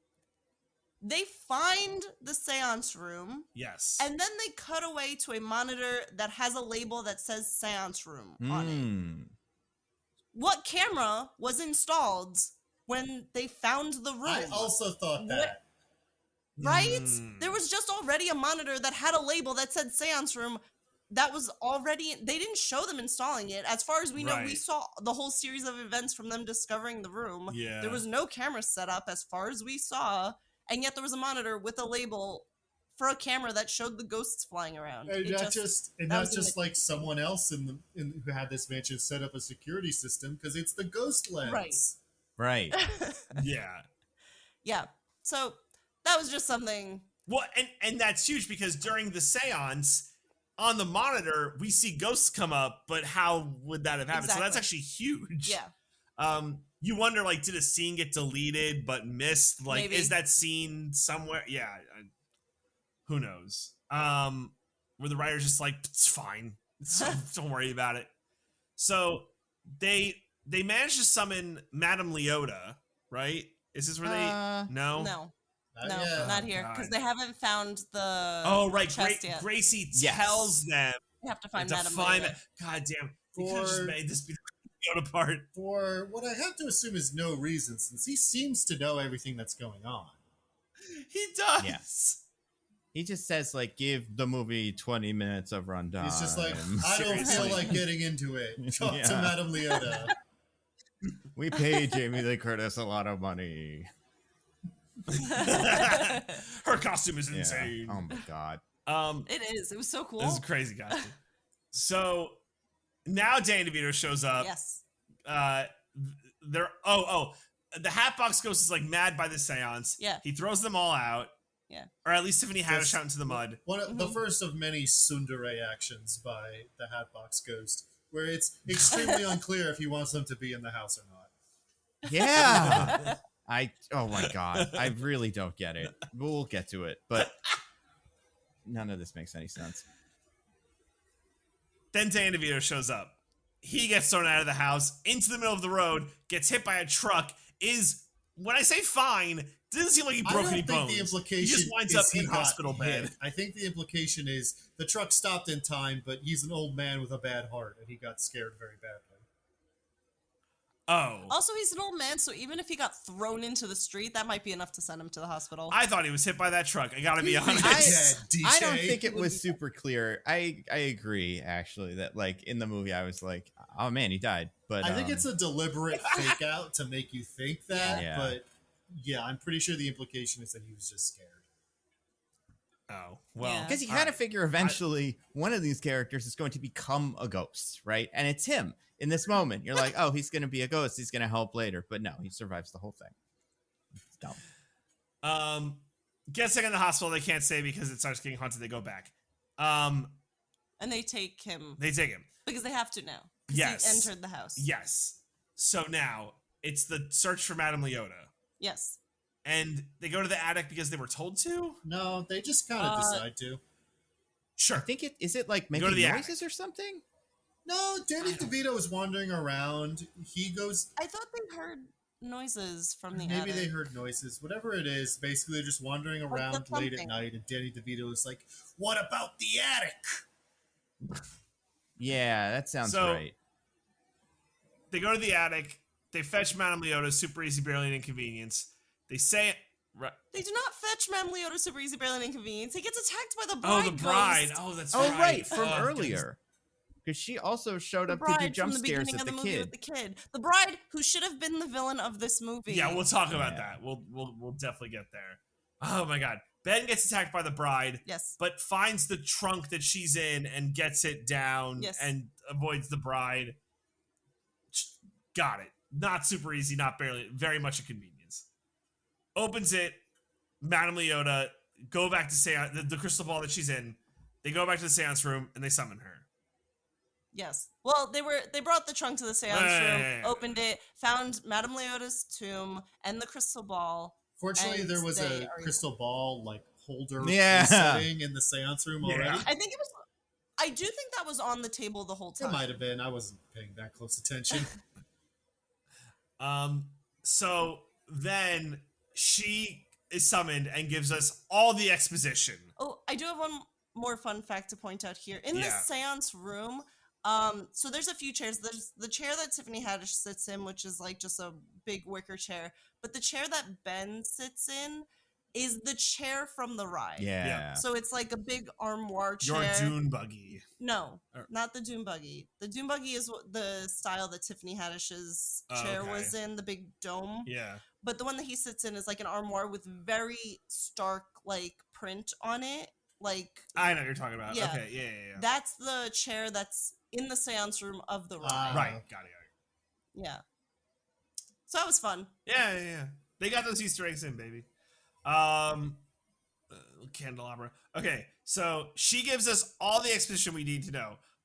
Mostly that the Hatbox Ghost is bad, and he killed 933 like people in Yes. the haunted mansion, and if he gets to 1,000, then it's like the apocalypse Or whatever. He's very. I don't know. I think everybody Yeah. on Earth is going to go to hell or something. It's going to be a really big deal. Everybody's going to be like, why did this happen? No, guys, we get an answer to what will happen if he gets 1,000 ghosts, then frowny face. Yeah. That's Exactly. what'll happen. And then she's like, "You must stop him." Right.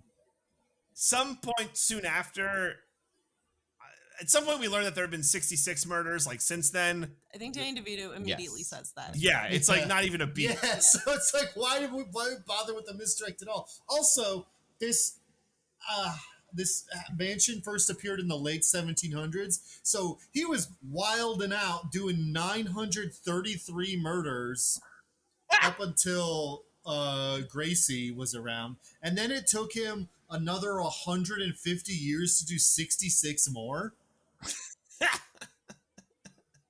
Crazy. It takes a lot longer once everyone knows the deal. Okay. The next thing that happened is They find out that they have to get a piece of the Hatbox Ghost. yeah, Oh the my person he was in God. real life. They have to get something, a possession of his. Well, don't they meet him I- first? Doesn't like Lakeith Stanfield like bump into Does the Ben evil like? Oh, is candle that- thing? They do another They do the seance. reverse seance. Yeah. Oh Yeah, yeah, the the reverse astral seance. projection. Like Yeah. we'll invade the ghosts. Right. Yeah. God, this movie, man. So they do that, and he meets the Hatbox Ghost, Ben was the only one who's able to Right, astral astral project. project. Because he's the and he saddest. got like Mm-hmm. right. Oh yeah, do we learn his sadness after this? I think right. Yeah. Yeah. I can't. Oh, remember also, if it we was- Whatever. didn't say what. I don't think we said what Leota tells them, right? Which is that the reason there's so many ghosts here is because they did like one seance a night for a year to try to Oh, get in yeah. touch with Gracie's dead wife. Right. right, Yeah. But then that's also how the Hatbox Ghost got in and tricked him Right. into committing suicide. That's right. So this movie's all over the place. My God. He visits and sees the Hatbox Ghost, Alex Tremblay, whatever. I think does Gracie give him the more exposition for like who this dude was? That's not even close to his name, first of all. Whatever. I think he does meet Gracie at some point. He I does think it's in meet this Gracie. scene, right? Yes. Yeah. And Gracie's like, "Shut up! I don't want to do it." Gracie sucks, even though he's a ghost. I don't understand what any of the Yeah, stakes are for seriously. some of these ghosts. What do you have to lose? So then I don't know. He gets confronted and stuff happens. Yeah, I think this is the point where he does sit down and tell everybody, like, my wife died. Yeah. So he's back in the real Hold on. world. You're forgetting And an he's important like- point from the. Well, DJ, I guess you're about to say it. Yeah, he's like, "Hey everybody, my wife died, and I'm really sad because my wife died in a car accident. We were so in love. This is my tragic backstory. I'm sad." And she went to Baskin Robbins. Yep.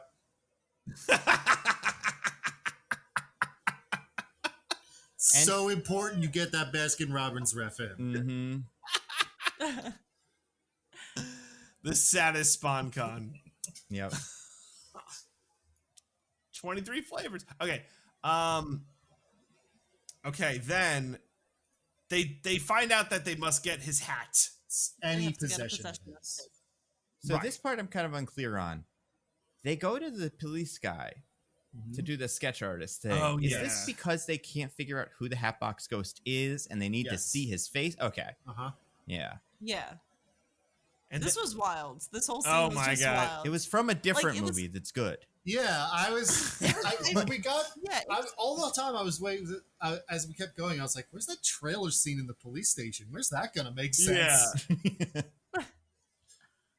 like I thought it was funny when they pulled up. Is this your guy? I was like, oh my Yeah. god, that's exactly like him. But then they were like, oh, but can you just add skin Yeah, to put him? some skin on And it. I was like, what? That's not how that works. Apparently, it is Yep. because they're able to identify him with a picture someone else drew, imagining what skin would look on his face. And then figuring out who this guy is, figured out he was like a bad murderer guy and knew the estate where he lived. Now, DJ, you did get it wrong the first time. I'd love you to take one more crack at the name. Alex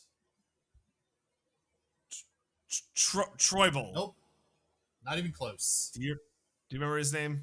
I want to say it's like close to Cullen. Edward Collins. Strangely, your best one yet. What was it? Alistair Crump. Oh, yeah. Alistair Crump. Okay. So our boy, You know, I think he's a tombstone in the Haunted Mansion. so our boy Alistair, we find out about him, and I'm just gonna like light speed through this. We've Yeah, gone go on ahead. way too long on this. Sorry. No, we you're always good. go way too long. Yeah. That might as well be the podcast name. I feel bad. No one's seen this movie. So they go to like his estate where they meet Daniel Levy, who some people were probably excited to see in this movie, but then were Well, severely I have bad disappointed. news. Yeah. Oh, I may have been sitting next to one of those people. Hey, listeners, if you were excited to see Daniel Levy in this movie, temper them expectations. Michelle's wearing this shirt Yeah, right honestly, now. like there's like way less Dan Levy than the other cameo actor that's in this scene. Who like Winona yeah, Ryder. yeah, Yeah. like a fair amount of Winona Ryder. I'm not saying we shouldn't have Winona Ryder in this, but like I didn't know she was in it at all. I knew Dan Levy was in it going in. It's like, I think Joe Coy might have had more screen Yeah. time than Daniel oh, for Levy. sure, he had more lines. Absolutely. So I didn't know Dan Levy was even in this originally, and then when I found out he was in this, I was like, "Oh my god, Dan Levy's in that! That's so fun!" And then he was in it for a minute, not even a minute. Yeah, he feels like he has a deleted scene where they do the murder mystery or Yeah. something, and the movie, and very rightfully, they were like, we can't subject people to more of this movie. Like they have to get out, and then we'll never see it. I guess DVD extras, if they still exist, will it'll be on there. But yeah, So they Scooby Doo it. They get the hat. Hooray. yeah. They go back to the mansion for like the final showdown. Nope. We Um, kind of. We skipped the part where the mansion tries to kill them all. Remember that? Yeah. yeah. When they That does when happen. they find out who he is and that they need to get a thing of his to banish him. Yeah. The Hatbox Ghost makes the mansion try to kill them, and only Ben, Kent, and the kid get out. That's right. Right. That happens. Also, the Captain Ghost helps them, Yes. like, if they promise to get him to the sea. That's right. Yeah, they're able to talk to the ghost sometimes. Yeah. Handy. Good information. Because they can manipulate real world objects, and it's Yep. great. Man, I just like. I mean, we're pretty much at the end bit now. I mean, there's so much stuff going on at the end, but like, yeah, it doesn't matter. It's so well, immaterial. what is the They story get back of with him, the hat. of the Hatbox Ghost? Because they do tell it at one point. I guess we've kind of Yeah. gotten it, but He was like abandoned by his dad because his dad was a real jag. Came back, probably killed his dad, got all of his dad's money, threw wild parties where he killed other socialites until eventually his servants were so fed up with him being a huge jag that they killed him. didn't he like kill people that the socialites because didn't he like punish them? I cannot remember. know. I could have sworn there's some Because sort of like when his dad threw him out, they were like, "Oh, we don't want to talk to Right. the little abandoned orphan boy." sure. that's what And it then is. when he was rich and they wanted to talk to him again, he was like, you are all shallow. My name is Todd Phillips is the Joker. yeah. So yeah, it's the final showdown. That they get the hat. They all have like their own little thing they have to do. Owen Wilson has to like Scooby Doo / confront the ghost. Also, he's not a priest. He works at a Halloween store. That's cool. I mean, of course he's not a priest. Look at those gloves. I don't think priests wear those Even in gloves. New Orleans, do they have year-long Halloween stores? He's got to have a Probably. second Yeah, job. honestly, Come on. I think they're just called costume stores. yeah, I right. guess so. Danny DeVito gets the hat from a fire. That's great. Ben has to save Travis. We haven't really talked about Travis because he's very forgettable. But so his dad isn't there, and it's not clear what happened with the dad. I mean, but we it's learned extremely clear, if you ask me. Yeah.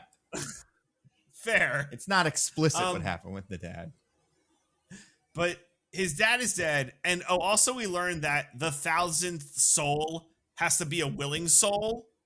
And first it was going to be Ben. It was going to trick him to being with his wife, but that was going to work. So the Hatbox goes trying to convince the kid to reunite with his dad. And the kid is like more than happy because he's like, I hate being alive. Everything sucks. Everyone makes fun of me for the way I dress and because I'm good at school. And Lakeith Stanfield is like, well, that's because you do dress like come on, kid. Yeah, right? Like, I know this is You probably like- got a lot to do with your mom, and she's probably, buying this stuff for you, but you got to stand up for yourself. But it's cool. Ben gets there. Ben saves him. And then at the end, the Hatbox Ghost is like, hey, no, Ben, I want you to come with me. Do it. And then they all come. Owen Wilson's Just got like the a ghost. this crime.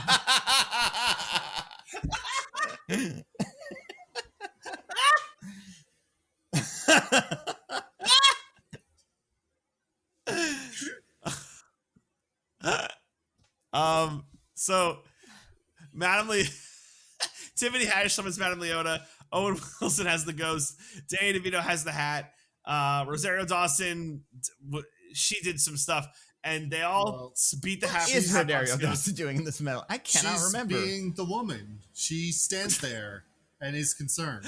Right. And there's so many like little side quests and like things going on that it really does feel like they just kind of forgot about some of the characters. Oh, no. Right. Isn't it her job to keep what's his name alive? No, that's not it. I don't really know what her job is. She went with Ben to get Travis, but she gets separated because the house is doing Haunted Mansion stuff. So Right. she just kind of ends up in the graveyard at the end and isn't doing anything. Awesome. Classic. They beat the Hatbox Ghost. End of the movie. Lakeith Stanfield goes to the mansion where everyone's there. He brings flowers for Rosario Dawson, and presumably they get a bone down, and Ben is Travis's new dad. Presumably. So, yeah, that's Disney's Haunted Mansion. Incredible. Nando. Yeah. What did you think of this movie? I really like it. It made me like the Eddie Murphy one a little bit though. I think it's crazy that they made this movie twice and they did it differently both times, and then both times it was this.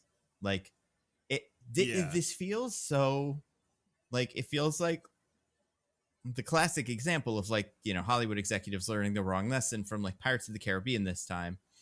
But it's almost like they learned the opposite lesson, which was like, if you make a good Pirates movie and then throw in a little bit of ride window dressing, you can use that to promote your ride, and it's a like cross-brand promotion shit. Instead of this, this movie's almost exclusively window dressing. Also, it's way too long. Like, but what kills me is like how is this not just a movie about some kids who go to a haunted mansion for a night? Like, why is it so complicated?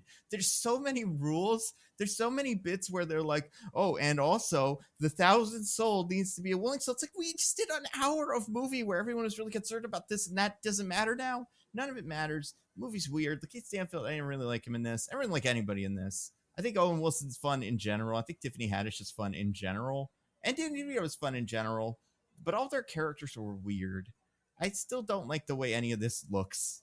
Like, the way it's like, oh, the ghosts all look like blue kind of projections, except for the Hatbox Ghost, who looks like a big puppet, and except for a couple of the other ghosts that also look different. Like, it's just, there's something about this movie I don't want to say they need to divorce it from the ride completely, but I feel like they need to, if they're going to make this in 20 years, which seems to be the rules, they need to like force someone to sit down and just write a movie without any ride stuff in it and then go back and put the ride stuff in after the fact, because there's just, it's, you'd never write a movie this way if it wasn't already trying to get to that point.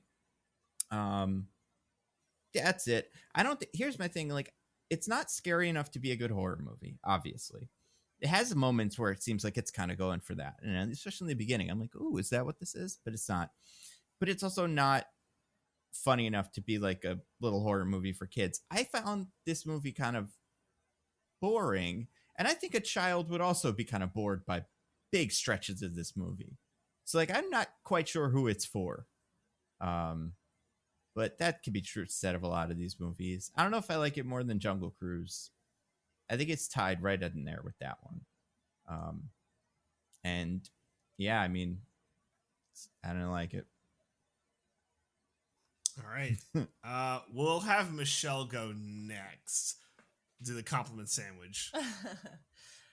Okay. So to answer your question, Andrew, this movie was made for Yeah, me. I was gonna say. Like, this was, like, I am the person this movie was made for. That being said, I wasn't in love with this movie, but like, I was the audience, like the Disney adult who loves the Haunted Mansion, who knows all of the little Easter eggs of the ride. Like, that's who this movie was made for. Like, someone who notices the chair in the ride. Like, the chair in the movie is the one from the ride, and all the paintings and stuff. And that when the flashlight was shown on some of the paintings, it did that thing that it does in the ride. I think that there's a way to make... I guess the reason I'm upset is because after the movie was over, I was like, man, that could have... They had all the right pieces and they just put this puzzle together incorrectly. Like, I thought the actors did the best with what they could have, and I thought that the set design was really good. Like, all of the props and everything just looked correct. And I know the ghosts look very blue, but that's how they look in the ride, and all of the ghost styling looking different is also how it is in the ride. And again, for me, the target audience of this movie, that's something that I noticed and really enjoyed out of it. But the thing that I don't get is that the Haunted Mansion ride itself already has lore behind it, in which the bride ghost is the villain. She has killed a number of her husbands, and she is like the villain who lives in the attic of this haunted mansion, and that's true in the ride. And this is so obvious to the fact that the Muppets Haunted Mansion special that they did covered this. I forgot about that. So I don't know how the big studio couldn't get this concept of, hey, who's the villain of this movie? The bride is the villain. You know, the one who's holding the hatchet in the ride? She's the villain. Like, I don't get why they couldn't get that, and they had to turn the Hatbox Ghost into a villain. The Hatbox Ghost, who has absolutely no lore behind him whatsoever in the ride or whatever, to the point where he was removed from the Disney World version because the animatronic didn't work. So, I guess because it looks slightly more menacing than the bride did. Oh, it's so weird. Well, Because we absolutely had to have a role for Jared Leto. Jared Leto is the Hatbox Ghost. Obviously. Yeah. Obviously. But it's a shame. The movie was too long. I feel like they could have cut that whole section that Winona Ryder and oh my God, Dan Levy. Dan Levy, thank you. For someone so excited to see Dan Levy, you sure didn't remember his name. No. That'll show him. I just feel like they could have cut that whole segment out and just taken that whole show, but they didn't, because they already paid Winona Ryder and Dan, and they were like, we're just gonna leave this in because we paid them and people want to see them. So it was too long. It was too all over the place. I didn't like the villain. But I really like the aesthetic overall of it. Like, I enjoyed it. I will watch it again when it comes on Disney Plus, because I want to see more of the Easter eggs that I missed during the actual movie. But yeah, I don't know. I thought it was like, for a Haunted Mansion movie, I thought it was good. I didn't think it was great. It definitely could have been better, but like, I enjoyed myself enough. Hey guys, it's DJ. What's up? Hey, what's up? in case you were confused. Yeah. So I didn't like this movie. How dare you? Taking a I bold think- stance. I think it made all the wrong choices. So here's what I'll say. It's different. I'm going to say something that's different from what everyone has said. It's too sad, and it shouldn't be sad. Like, it's a Disney movie, and it's a Haunted Mansion movie, and like the Haunted Mansion isn't supposed to be sad. It's supposed to be scary. But it's really sad. Like, the fact that it was written that two characters lost loved ones. Really three if you count Rosario Dawson, but she seems pretty chill with it. Yeah. Well, to be fair, Lost- she's not really a character. She's just kind of there. Yeah, You know, She's not a character. B, to be fair, we never hear her actually talk. I mean, she's so traumatized by it that whenever she brings it up, she's just like, Yeah, his like- dad. He said about his dad, the thing that happened. She Yep. can only say it in the Yeah. most vague of terms to preserve the plot twists. Yeah, she wants to she make a probably fun hasn't surprise processed for the Lakeith. grief yet. Anyway, so that they have these two characters who have lost loved ones very close to them, but then at the end they just like, I mean, Travis gets a replacement, and I guess so does Ben. Yeah. They get replacements, so it's fine. And like, it's just the movie had no idea of what its tone was. Like, I think the most jarring thing is like Keith Stanfield does his most acting in that seance room where he is crying about the death of his wife. And like, I am watching this and I'm like, oh, I'm like in the movie for a minute, because when I watch a movie, when actors do good acting, I usually get in. I'm like, I'm good. And then Danny DeVito drops this insane line like, boy, that cholesterol was probably true to roof. And I was just like, what the fuck just happened? And like, that was just the whole movie. The whole movie is a thing happening, and then a rubber chicken just smacks you in the face, and then like another thing is happening. Wait, DJ, And- you weren't broken out of it when he dropped some Baskin Robbins product placement? Mm. 'Cause that was before Danny DeVito. Right. Yeah, that's true. I do Oh my God. agree though that roughly 66% of the jokes in this movie is, oh, we're doing a serious ghost thing. Also, I bought this one thing in CVS. Yeah, a lot of that. Well, also, Yeah, and it's like just not good. So anyway, I'll stop because I think I've made my point abundantly clear. So Michelle, to your thing, like, I think what we haven't heard from Diggins yet, he may have loved it, but for what me and Nando didn't have, like, at least with the Mario movie, which none of the three of us liked, how dare and we you? all got destroyed for not liking the Mario movie. Yes. At least we did have the jangly keys. I don't think a lot of moviegoers have the jangly keys unless you have intimate knowledge of Haunted Mansion. So Yeah, I said yeah. this movie Yeah, is yeah, made yeah. for me, yeah. not the three of you. For Well, me. but, Yeah. and that's the We're part not of it the- that is confusing to me, kind of, is like, I get making this movie once, but why is this the movie they've tried twice? Like, if it does have such a limited appeal. To be fair, okay, so two things there. Just first of all, I think it has a much larger appeal than you realize because you're not an audience of the appeal of it. That's true. but, There are like, so many Disney adults out there. Mm. but like Disney adults who specifically love the Haunted Mansion, it's like a very large audience of people. But because that's like also the Night Before Christmas crowd. Yeah. There's a big crossover Oh. in that realm. Oh, when you put it Yeah. that way. I mean, it's true. But then the other thing is that the first Haunted Mansion movie was barely a Haunted Mansion movie. And I know I did not come on the last week's podcast. You refused. We begged, and you were like, I will not. That's true. And You were boycotting invited. the existence You of the said Eddie no. Murphy Haunted Mansion movie. But that was barely a Haunted Mansion movie. It's true. I think that's part of it.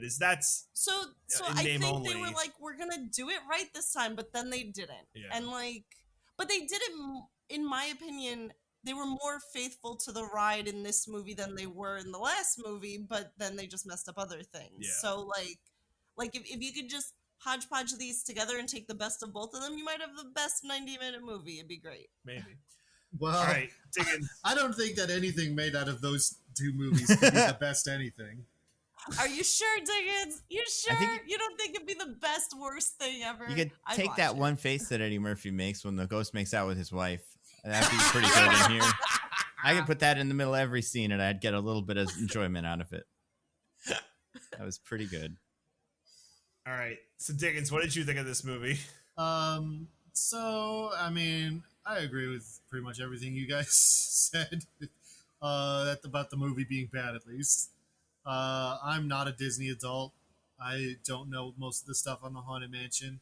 I can understand how that would be appealing, and why that would make you like this movie more than the Eddie Murphy one. I think the Eddie Murphy plot, the plot of the Eddie Murphy movie is bad, but makes sense. Yeah. This one is bad and also doesn't make sense, which is not great. But anyway, you guys have talked enough about that. I'm going to talk about why this movie upset me personally, Oh, let's go. which is that I strongly dislike the way this movie handled suicide. Oh, Ooh. I forgot that was even in the Interesting. movie. That was in there. Because So can you elaborate on that? it's not that its handling is like incredibly terrible, but it feels so perfunctory, like nobody wanted to think about it. Like, this is a movie where the climax hinges on Lakeith Stanfield having to talk a 9-year-old child out of willingly committing suicide. Yeah. That's insane. First Yeah. of all. And secondly, like, if you're going to do that in your movie for children, I feel like you need to handle that topic with a certain amount of sensitivity and like respect that this movie doesn't have. Because it's treated as such a like nothing. It's like this kid's having a hard time and he's like, well, I'd like to be with my dad because I hate life and I want to die. And Lakeith Stanfield's like, no, don't do it. Life's cool, probably. And the kid's like, you're right, I'm not suicidal anymore. And it's like, oh my, I'm trying to put this into the right words.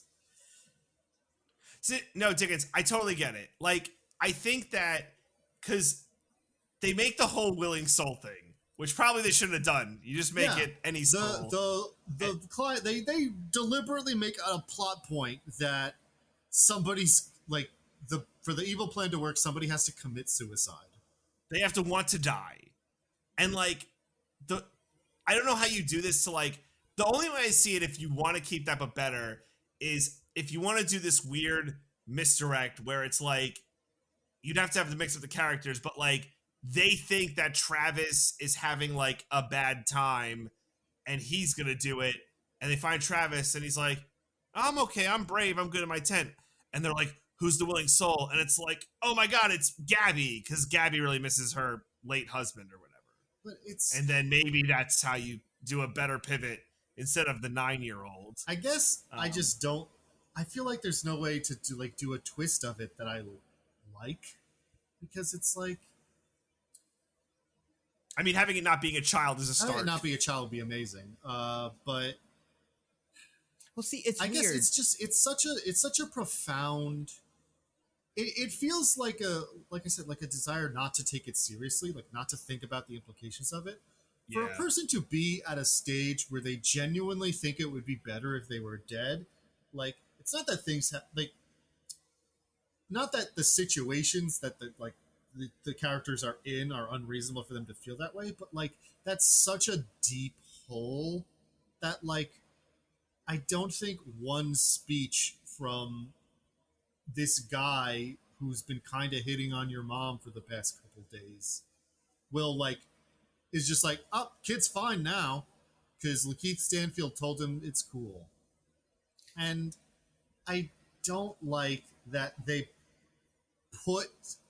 explicitly put, not even a metaphor, not an allegory, explicitly put that in the movie and then treat it so frivolously.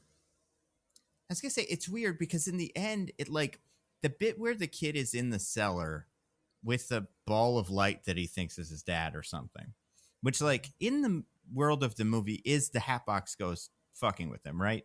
Yes. Yeah. Okay. Yeah. So like that as a concept where the kid like it's weird because it's like it is both a metaphor of for that, but also like it is the like I guess if it wasn't for the dad voice being like, "Come with me, I miss you, son. You'll be so happy. Yeah. Everything will be cool." I would be like, they do know what they're doing. But that part of it does almost feel like it's almost like instead of it being explicitly that, it's like the kid going to a different reality where the dad you know what I mean? Like Right, they're able that's- to kind of sidestep it in that weird way. But then, like, Keith Stanfield is like, "Oh, it's this thing." Like, no, it's okay. We'll go where it's not haunted. And the kid's like, "No, actually, I do hate life and want to die. I fully understand the implications of this and want to do it." And I'm Right. like, "What are we doing? What?" Yeah.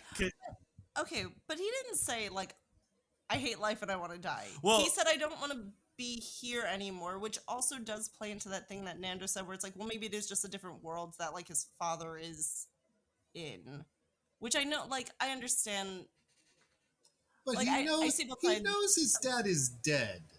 Yeah, no, I know, I'm aware, Well, but it's like, but he knows his dad is dead, but he is like, I can hear my dad on the other side of this thing. Like it's weird. Because he knows ghosts are real. Because he lives in Yeah. the ghost house.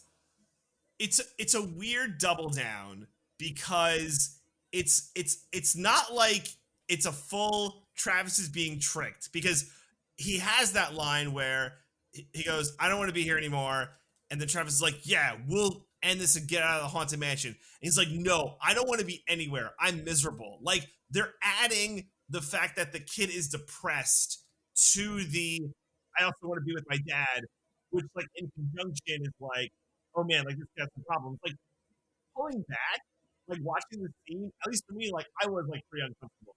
Like, I don't know, and it just feels off because, like, it also just gets back to like, well, what is this movie? Yeah. And it's also a problem that they do hide the dad thing for so long with the kid. Because Yeah. like the movie doesn't have any time, because the movie wants it to be a surprise, it can't explore that relationship or what's going on with that kid. I mean, obviously, you know, if you're thinking about it for more than 5 seconds, it's clear what's going on with the kid. But like up until that point in the movie where they're like, she's talking to his dad, but his dad's dead. There's no like time to like, yeah, like figure out what this kid, what's going on with this kid. Because this whole thing is like, I'm all bummed and depressed. And it's like, I assume it's because you're being chased down the street by rival kids, right? And it's like, Yeah. well, kind of, but not really. It's because you want to play Monopoly alone. Well, kind of. They just never do, like, they can't commit to the thing that really wouldn't be that hard to commit to. As like, yeah, we left because of this, and this is what happened. But they Well, want to we- have it be a cool twist. We do have to put a little blame on Ben here with Keith Stanfield's character for every time Rosario Dawson Mhm. goes, you know, ever since the thing with his dad, and then looks off into the distance. He's Yeah. never like, what was the thing? Like, what do you mean by that? Yeah. I have a question, slightly moving off this topic, if that's okay. I think I made my point. Beginning of the movie, whatever beginning is the actual Yeah. beginning. Rosario Dawson and Travis arrive at the haunted mansion. She's on the phone with someone. The movers. She calls them the movers. Right, because they're late or something, right? yeah, Okay, all right. So that's Yeah. weird. Why was that there? I It's guess, because so the movers couldn't also get haunted. yeah, I guess it was like kind of a, no one would, like, yeah, I guess you didn't want to have the movers there, but also if two people are moving into a house, it's like, they don't just have 2 suitcases. I don't know. This is the one Yeah. time where the movie decided to commit to like some form of reality that these characters exist in. And it's like people that move have movers. But I mean, if I'm her, because she's like 4 hours behind or whatever, that's your tip. Like, your tip is gone. Wow. wow. You're the movers and you're 4 hours behind me? I mean, it depends. Come on. They moved from New York, DJ. Like 4 hours on the drive from New York to New Orleans. At one point, she says like, "Oh, you stopped for lunch." It sounds like what was it, dinner and a movie? Yeah. Yeah. That's true. No, I'm with Gabby. That's your tip. Like, yeah. No matter how bad the service is, never don't give a tip because I care about workers, I guess. Ooh. Oh. Oh. Okay. I have a quick story about movers who we didn't tip. Yeah, but Michelle's gonna tell a story, and then you two and the listeners decide: are we bad people? Okay. When we were moving out of our apartment into the house, DJ was at the house while I was at the apartment, and the movers were going to pick up the stuff from the apartment and move it to the house. So me and Eliza were at the apartment, and we were on the second level of our apartment building. The movers decided to take everything from the apartment and move it downstairs and out onto the front lawn before moving it to the house. They couldn't fit everything into the truck. They didn't get a big enough truck. So they told me, we're going to bring everything and we're going to come back and then we're going to get everything else and we'll bring it to the house. 2 trips, basically. And I said, okay, no problem. Sounds good. They drove to the house. They told DJ, we don't have time to go back to your apartment. So Eliza and I, the 2 women who, now 2 things. One, they knew that they weren't coming back. When they told me to my face, we'll come back, they knew damn well they weren't coming back. Second of all, they left a bunch of boxes and a mattress and other furniture on the lawn for me and Eliza to move back up the flight of stairs into the apartment because they weren't coming back. So no, I did not tip those movers because they screwed me over. And then I had to take an additional day off of work to finish moving everything. So no, I didn't because they lied to my face. And I still hold a grudge and I still have to leave them a bad review because I'm still mad over it. What do you But think you about that? never left them a review? No, I still have to. Well, no, because they're like, it was just a guy. It was like they moved us into the apartment originally, and they did a good job moving us into the apartment. But then we had like 4 times the stuff moving out of the apartment, and they brought the same size truck as when we moved in. So are we bad people? My point is more that you know where there's a place to leave a review, and you've been meaning to leave a review, and it's been how many years now? No, I'm asking about the tipping.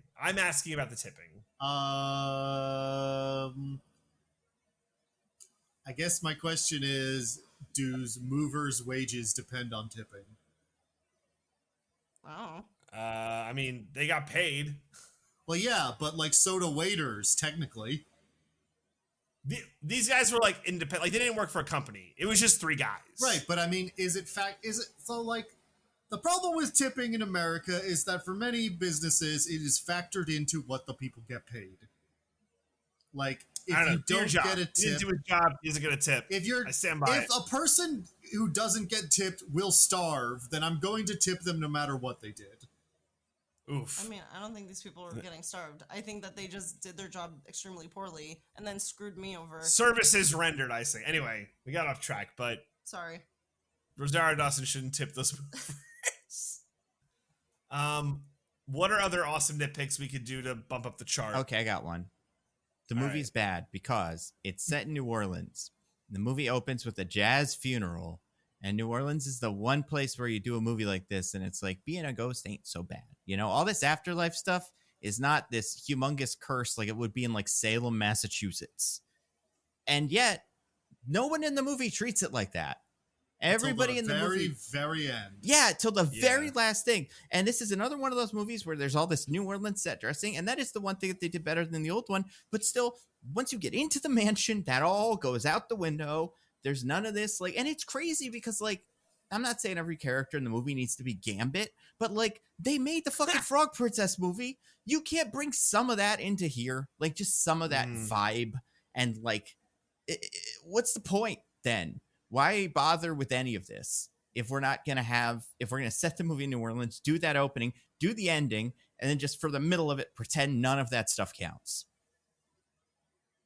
It's just a part of this movie just being sad. The movie has to be sad. I don't know why it has to be sad, but it has to be sad. Yeah, and it sucks because, like, I feel like I don't know what to call this. Maybe the WandaVision effect. I don't know.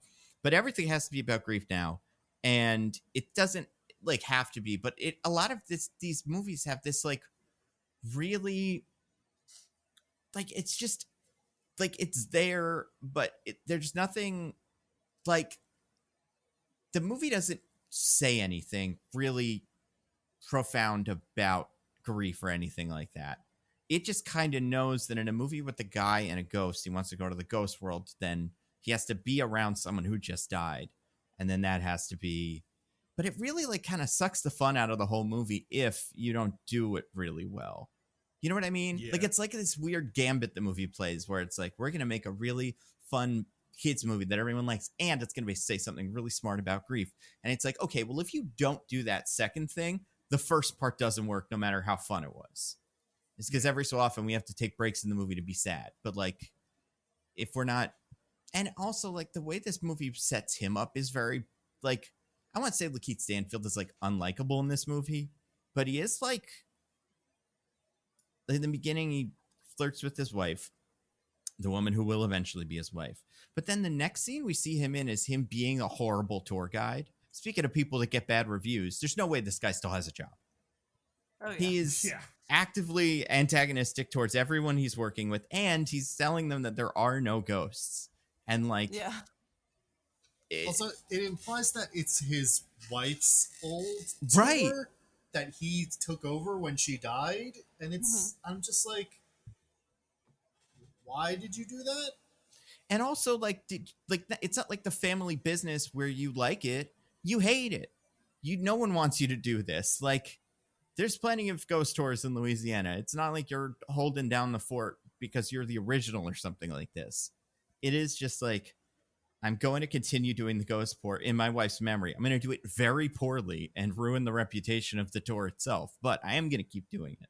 It's just so, I don't know. I just kind of wish, I don't know what it would have had to be for this character. Maybe him doing the tour and not buying it, but still trying would have made me a little bit more like, oh, this poor guy. But instead, he's just so snarky the whole time. It's always like making fun of people's names and stuff. And even with the camera bit later, when he goes to do the first round of pictures, like I get that the camera isn't working. He didn't charge the camera. But like when he's taking the pictures, he doesn't even pretend. He just goes click with like his mouth. He's like, I don't know. This character just doesn't give a shit for so much of the movie. And it's not really that fun to watch a character do that. Unless there's another character who like does give a shit. And that's kind of Owen Wilson, but not really. Because he's not there in every scene. I mean, I made the joke about it earlier, but I do think the fact that so many of the jokes in this movie are though of the variety of like, oh, a serious ghost thing, and also a wacky vanilla candle from Yankee Candles. Yeah. I think that is it's actually a big part of why it's so hard to get into this movie, because all the jokes are about undercutting the reality of the movie. Yeah. Well, yeah, that's the other thing is like all these people, like Tiffany Haddish, for example, is a fortune teller / medium, whatever. I think that's how she's introduced as medium.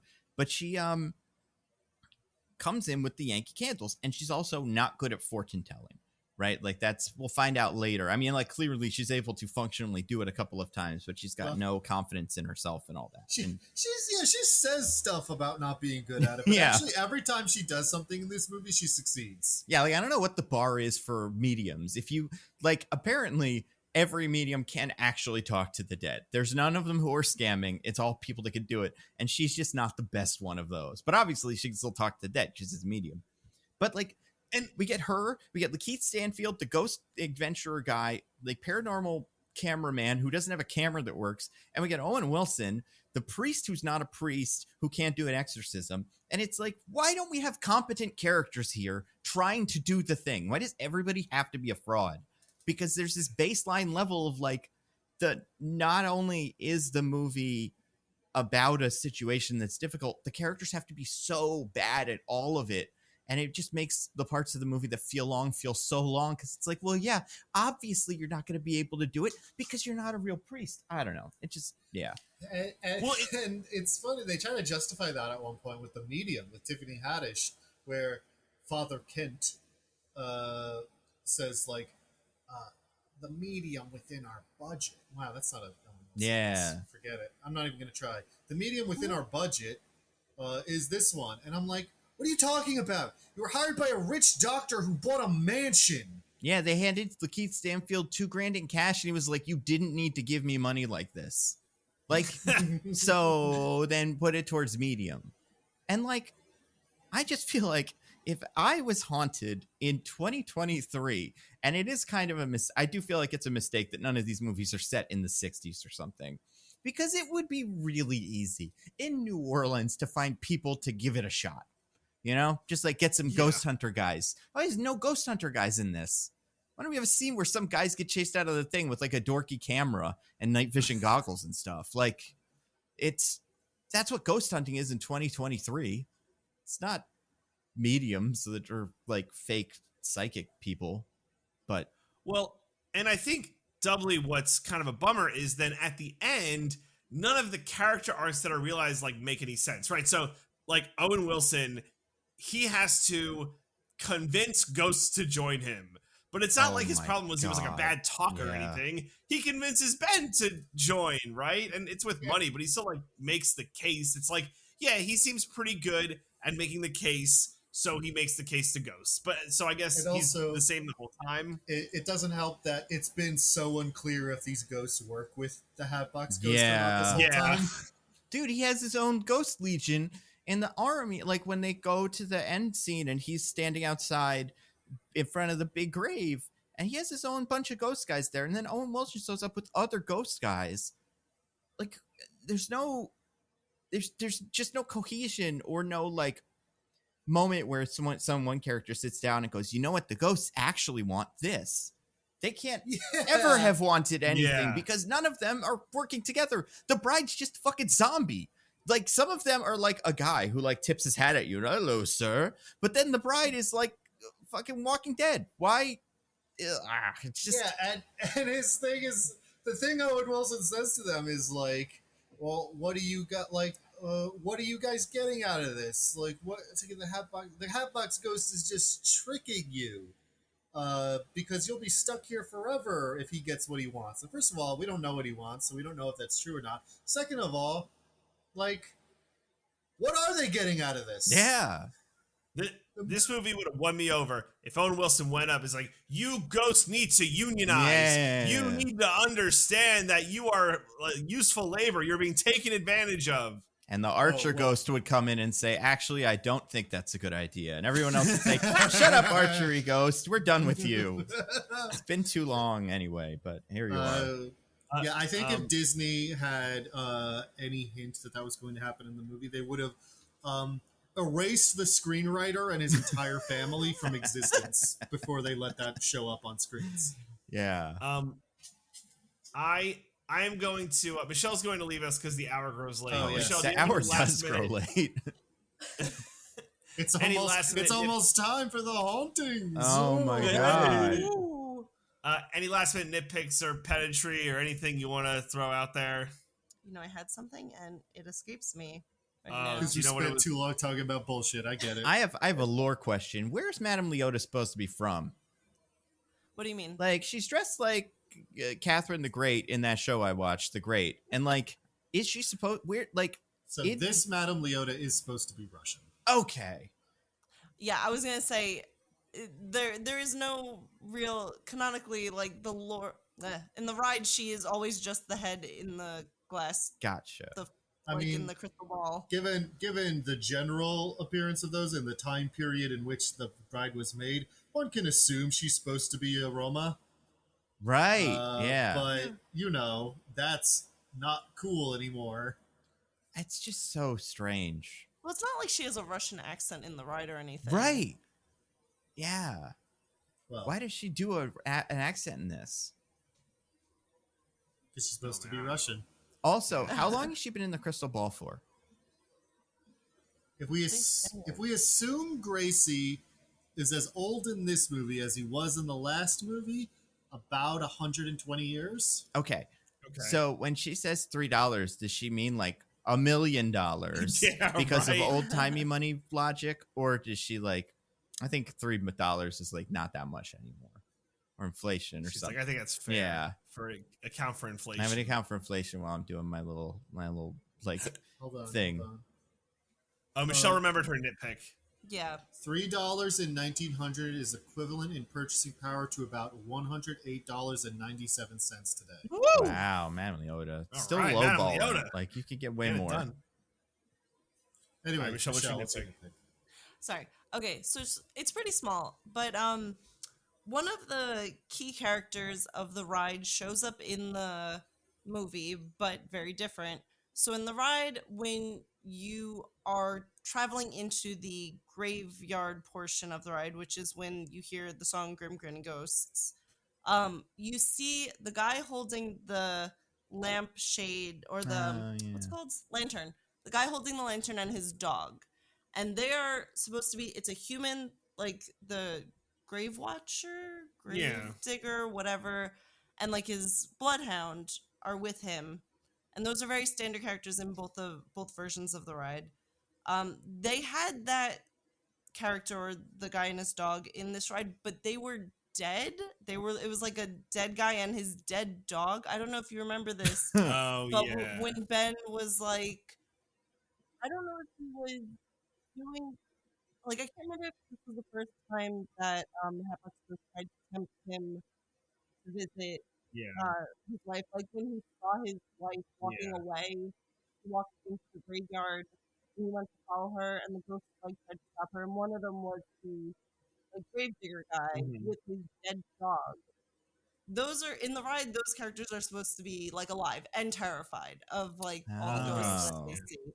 So I was just a little surprised that they even decided to put those characters in there, but dead As ghosts. Yeah, like Well, it just seemed like They were alive in the 60s when the ride was made, but now in 2023 they're dead. Honestly, a guy with his dog would have been a much better addition to that crew than like Danny DeVito. Yeah, especially some sort of bullshit like. Honestly, a cat makes more sense. Like, oh, it can sense ghosts or something. Like, this is a magic animal we have. Like, the dog could do it too. But like, because so many of these characters, especially like I get Owen Wilson being a priest, and it's like he's they think they're gonna have to do an exorcism, but like, I don't know, man. Some of the rest of these guys, like Keith Stanfield and his magic camera, I do think you'd have to go pretty far down the list to get the man with the magic ghost camera that doesn't work. To be one of the people you call before you call, say, the cat that can smell people about to die or something.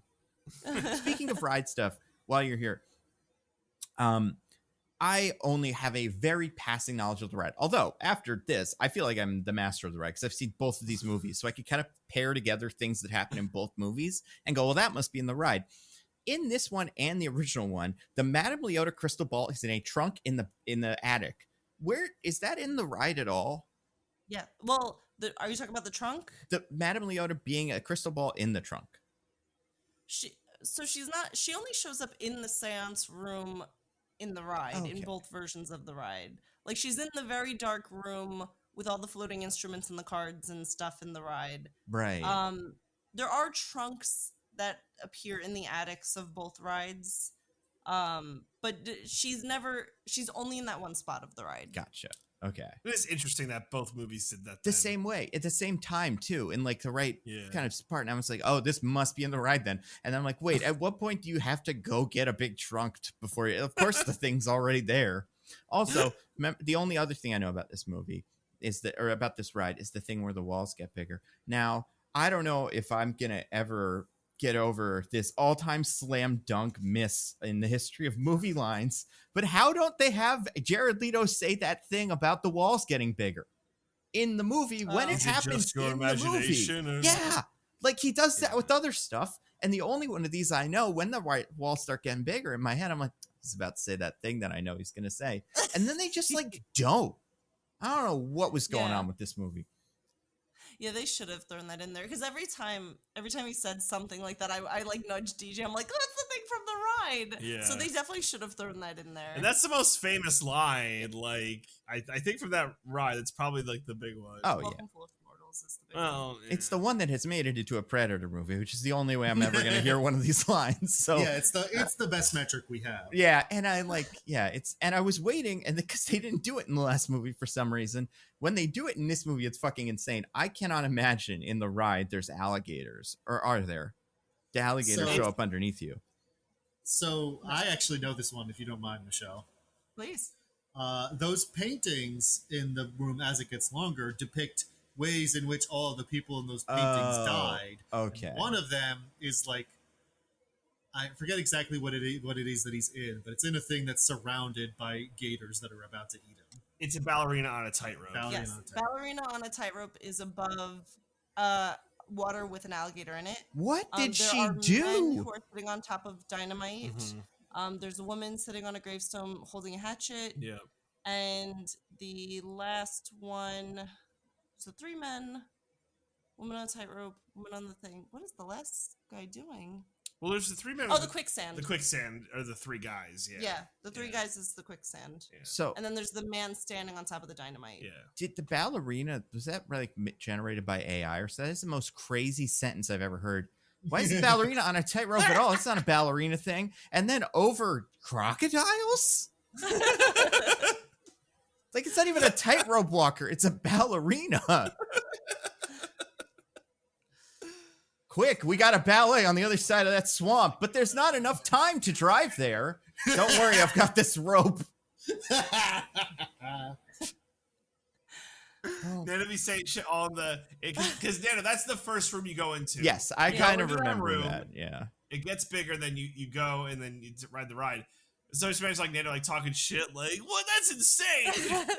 Like, it's just like, because most of the rest of the stuff is kind of matter of fact.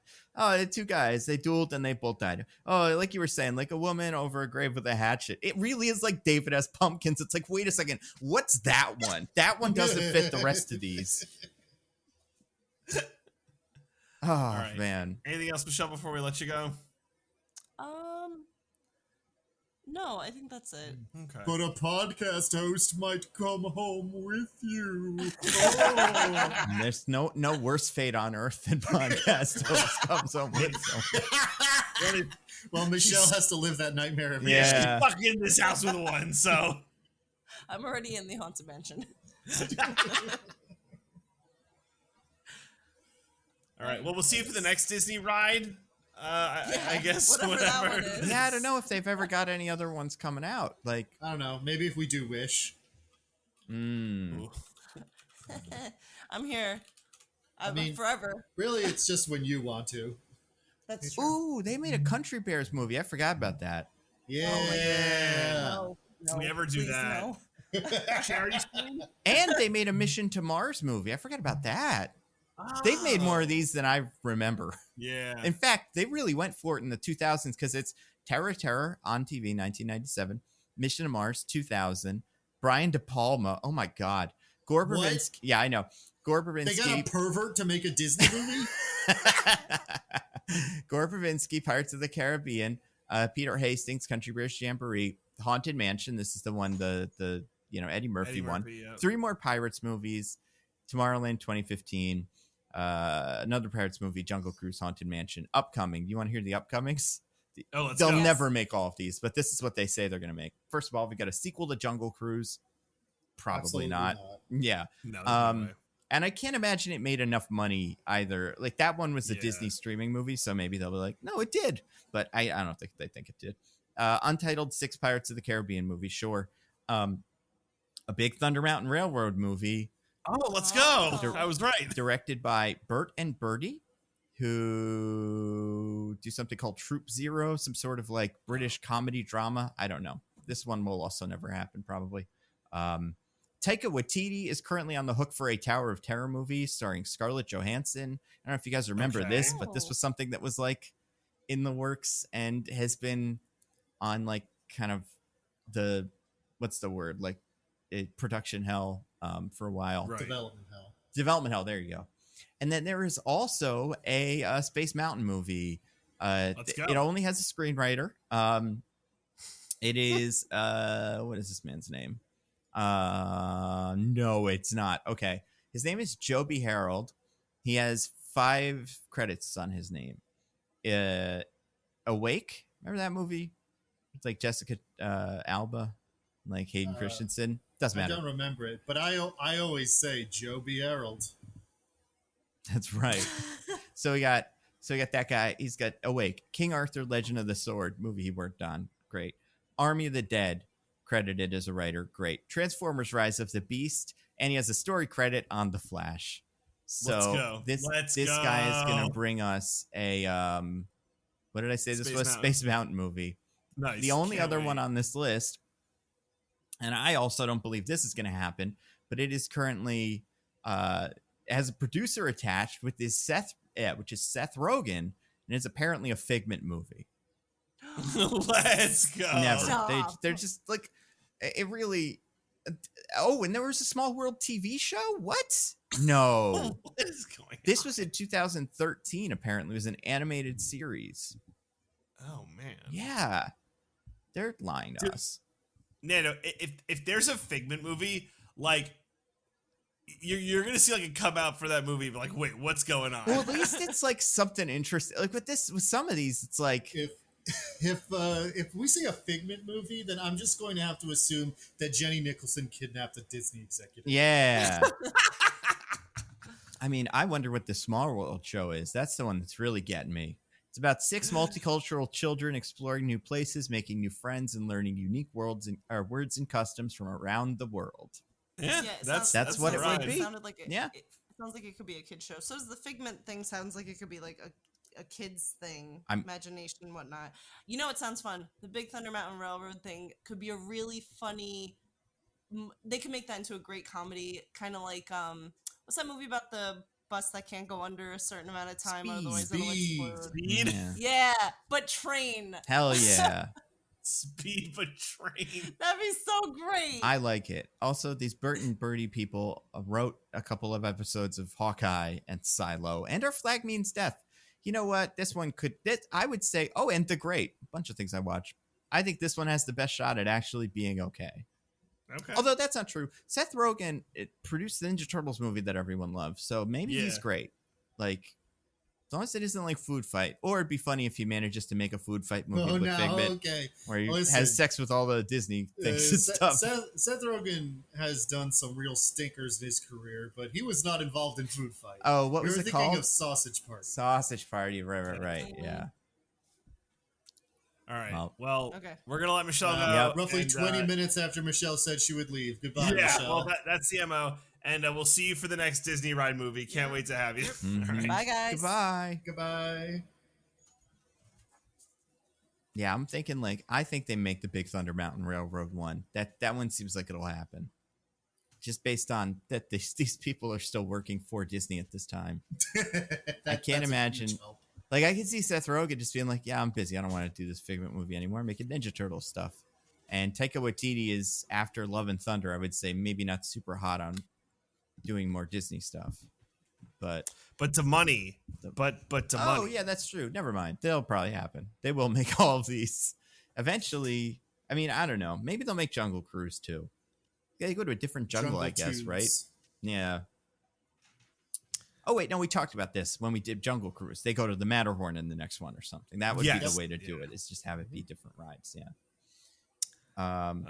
What do we have any other Haunted Mansion nitpicks? I actually- Oh, so many, yeah. We're Yeah. like, I want to go back to the thing you were saying about the character arcs at the end of the movie, DJ. Yeah, please. Because the nonsensical Owen Wilson one isn't even my favorite. Okay. My favorite is the Tiffany Haddish one. For Mm. 2 reasons.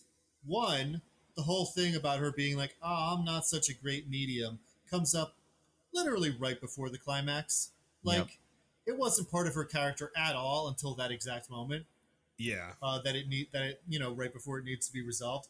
And secondly, the resolution is that she goes to find Madame Leota to be like, we need to do the big ritual to banish the Hatbox Ghost.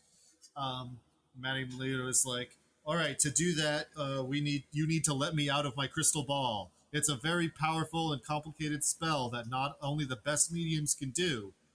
And Tiffany Haddish is like, whoa. Yeah. And Madame Leota goes, "No, you could do it. I believe in you." And then in the climax, the two of them show up, and Tiffany Haddish is like, "I did it, guys. Yeah. I did the thing I wasn't sure I could do off screen, just off camera, laughing." Yep. Yeah. Yep. Yeah.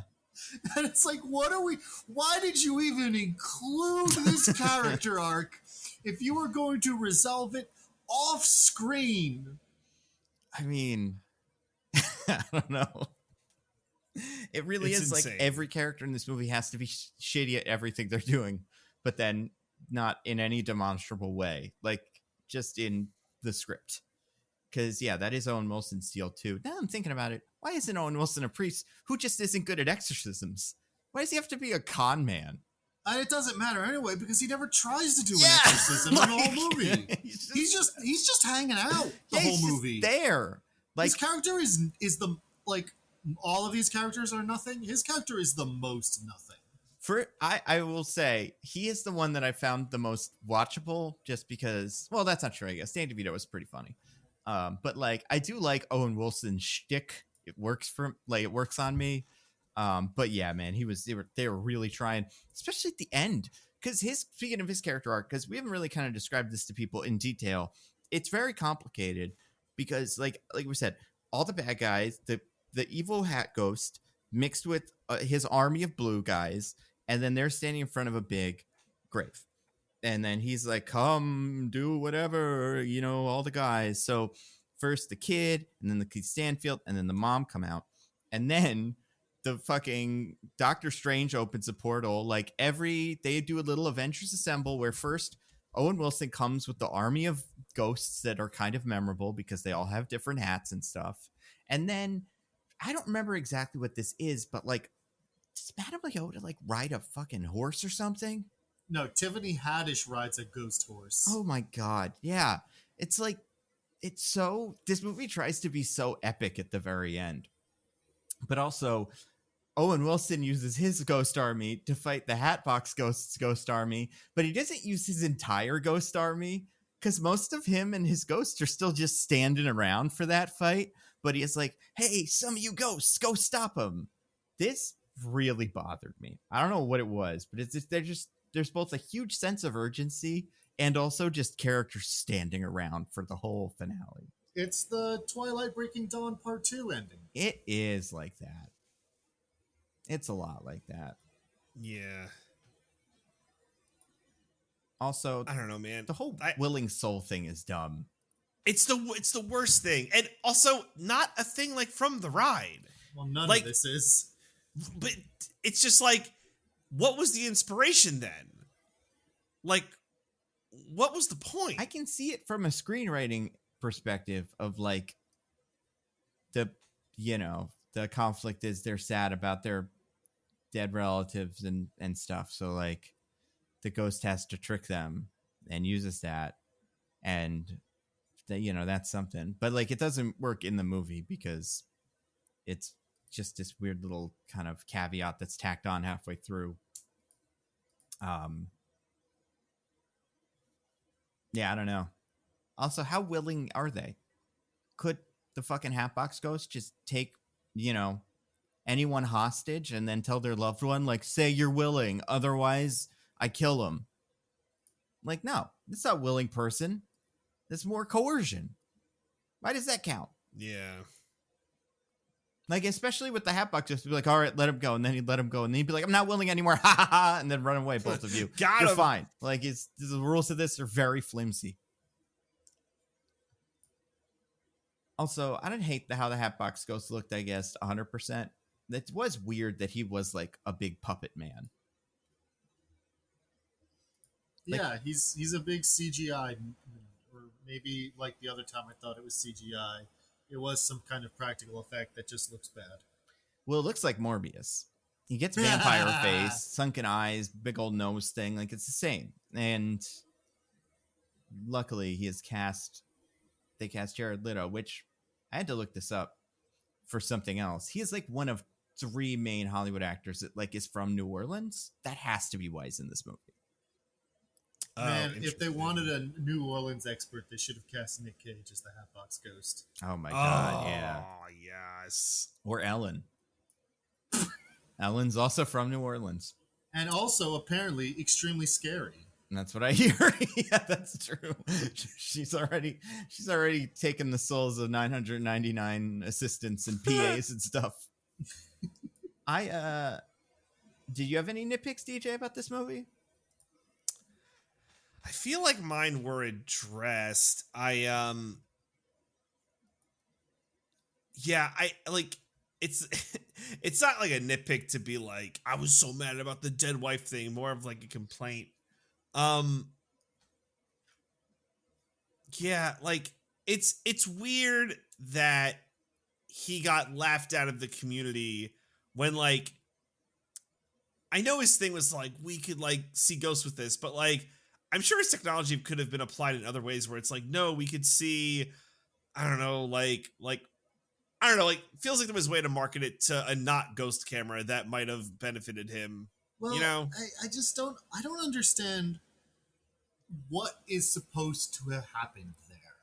Because it's like, Yeah. on the one hand, like when he's in the flashback, when he's talking to his wife about it, it sounds like he deliberately built a ghost camera. Yeah. But then he doesn't believe in ghosts, so that would mean that he's never seen evidence of ghosts. So how would he know how that would work? Right. But then also later he's like, I never called it the ghost particle or the ghost camera. That was all the media. So it was like, well, so did you just build a camera to see other stuff that happens to see ghosts? But then why did all this stuff about getting laughed out of the community happen? The liberal media. That's I guess so. can't trust him. Yeah, Maybe I guess his the wife MSDNC ruined another life. I don't know. Also, like some of the ghosts that are at the ghost like finale don't make sense. Like Oh god. these no. are all ghosts that were presumably killed here. Well, but a lot of them weren't, because a lot of them were killed by Alistair when he was alive, right? And that was in the other mansion. Right. I guess like by here I mean like America, because one of them's like an executioner. One of them like they all have like little costumes from the Hollywood backlot, but they don't all True. seem like characters One that of them's existed like- in America. One of them's like a mummy. Yeah. Yeah. I want to say one of them's like a Hun warrior or something like that. Like it's just cartoons. I mean, I guess a bunch of these ghosts came here when they were doing all the seances that just opened them up to other ghosts, right? But then, like, but then the 999 souls thing is like a thing from the ride, where it's like, that's how many ghosts are here, but there's always room for one more. Right. Which would imply that the 999 souls that he has are the ones here. But then, like, so he didn't kill all of them, or he did? Does he just need ghosts? Does he need to have killed people? And what does it all do anyway? Because, as I've said before, we have no idea what he wants or what his plan will accomplish.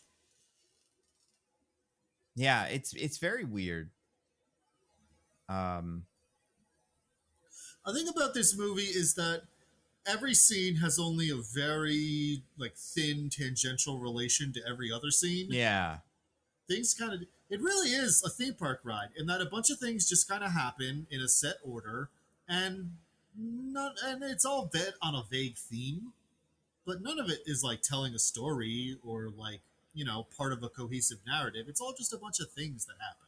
Well, I would say Yep. the other big shortcoming of this movie that I think if you want to compare it to the what's his name one, the Eddie Murphy one, at least they never leave the house. Oh Like, my god, they keep They leaving keep the leaving. house. No, just like, and they're like, no, you can't leave because the ghosts follow you and stuff, which is true, but also like, just don't let them leave then.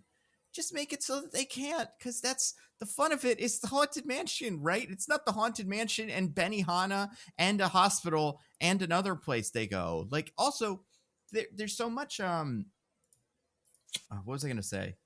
The idea of them leaving is weird. I already forgot. It also suggests that they could have solved the problem way easier because later he talks to the fisherman ghost and he's just like, hey, what do you want? I'll help you. Yeah. And the fisherman ghost is like, okay, yeah, we're cool now. So Yeah. it's like, why do the ghosts want them to return? Is it because they work for the Hatbox Ghost? Is it because they want them to defeat the Hatbox Ghost? Is it just because they're ghosts and they're bored? Like, what's going on there?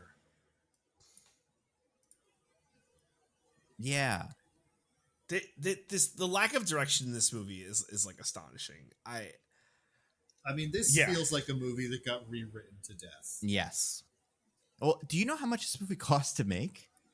$500 billion. You're almost 150 million though. Like that's way too much money. That's too much. Yeah. Well, and especially if, like, this CGI like looked bad. Mhm. It was a bad looking movie. Well, that's because it all got done in the last 10 minutes before it was released, because that was when Disney finally decided on what everything should look like. Yeah, that's true. Honestly, though, man, I know what I was gonna say before.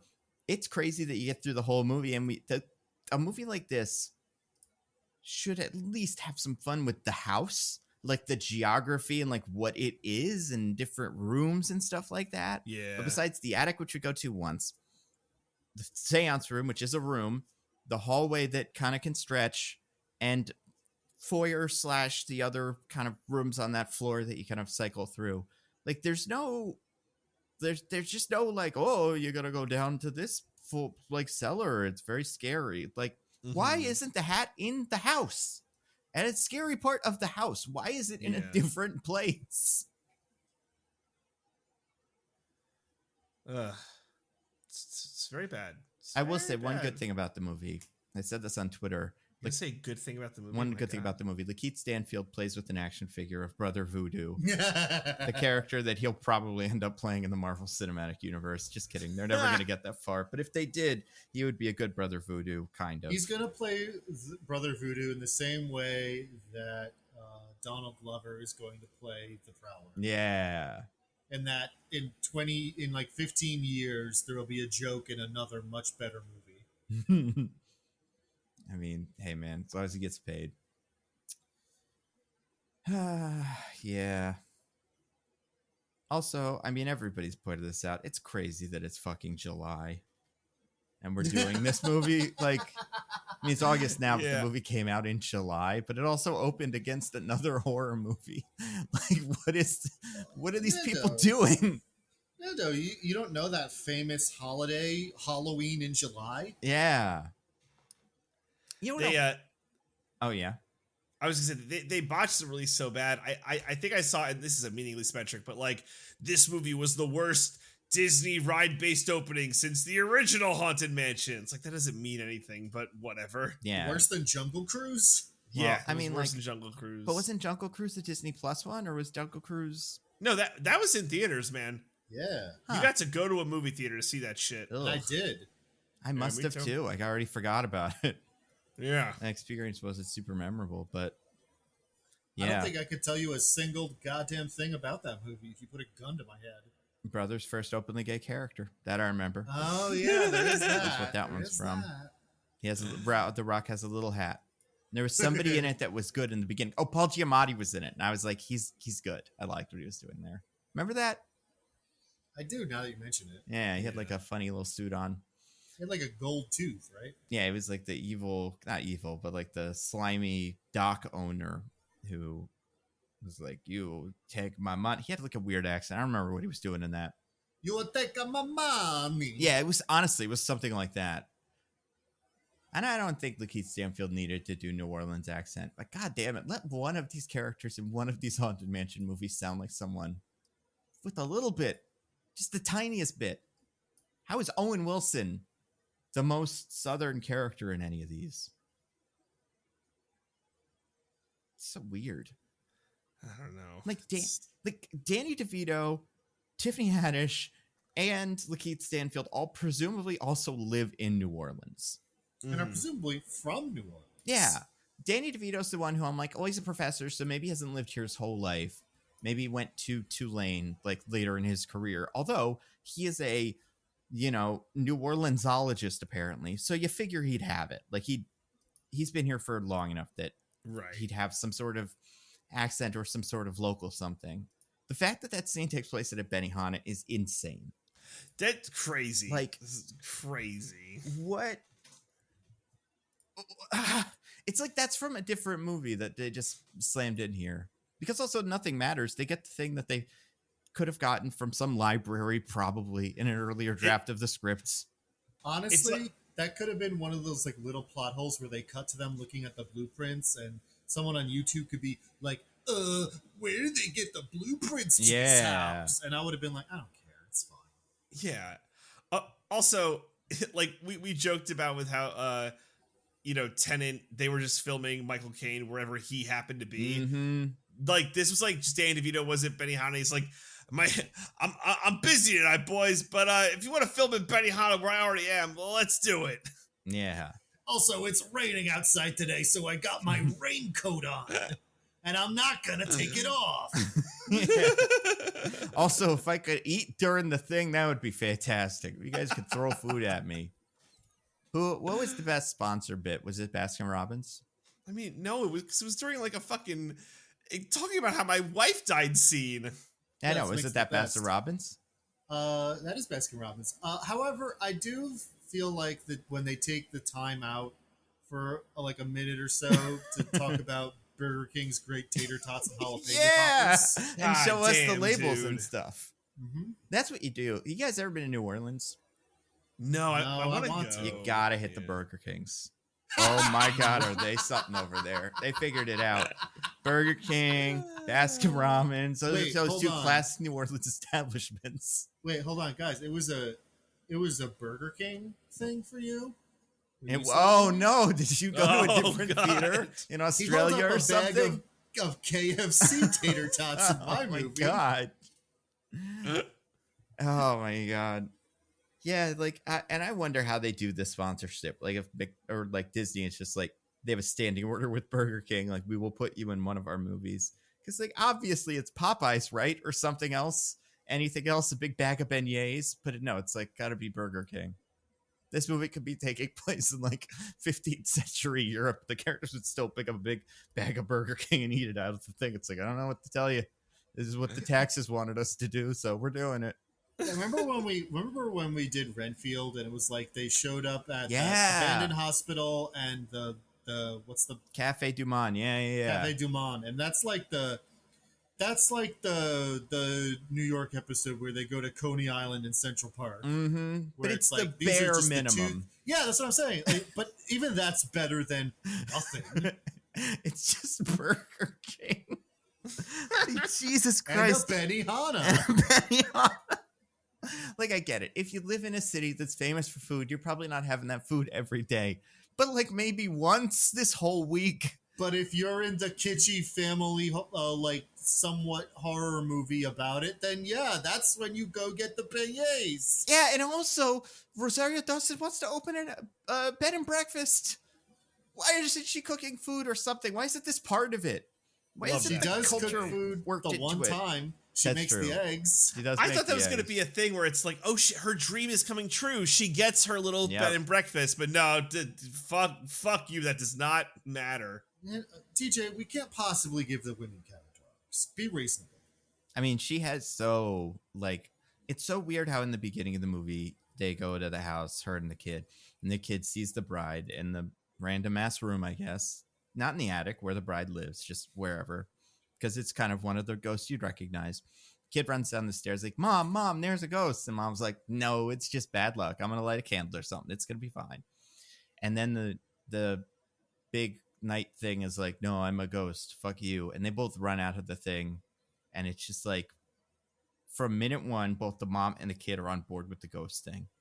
Like, Yeah. how is this movie not, she doesn't believe in the ghosts and the kid hires a bunch of cheap ghost investigators and they all get stuck there or something, you know? Mhm. Like, Yeah. there's just so many like little tropes that this movie subverts by accident for no reason. Yeah, it's like this movie is all vibes, but the vibes are bad.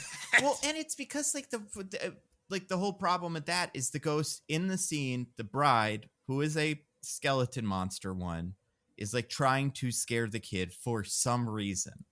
No Yeah. other ghosts are doing that to the mom while that's happening to the kid, because Mhm. there is no like cohesive what are the ghosts doing answer to why Yeah. anything is happening at any moment. Because you'd know- assume the kid would run out of his room and the mom would run out of her room, and he'd be like, I saw a ghost too. They're saying something. But no, this might just be the only ghost in this house as far as he's concerned.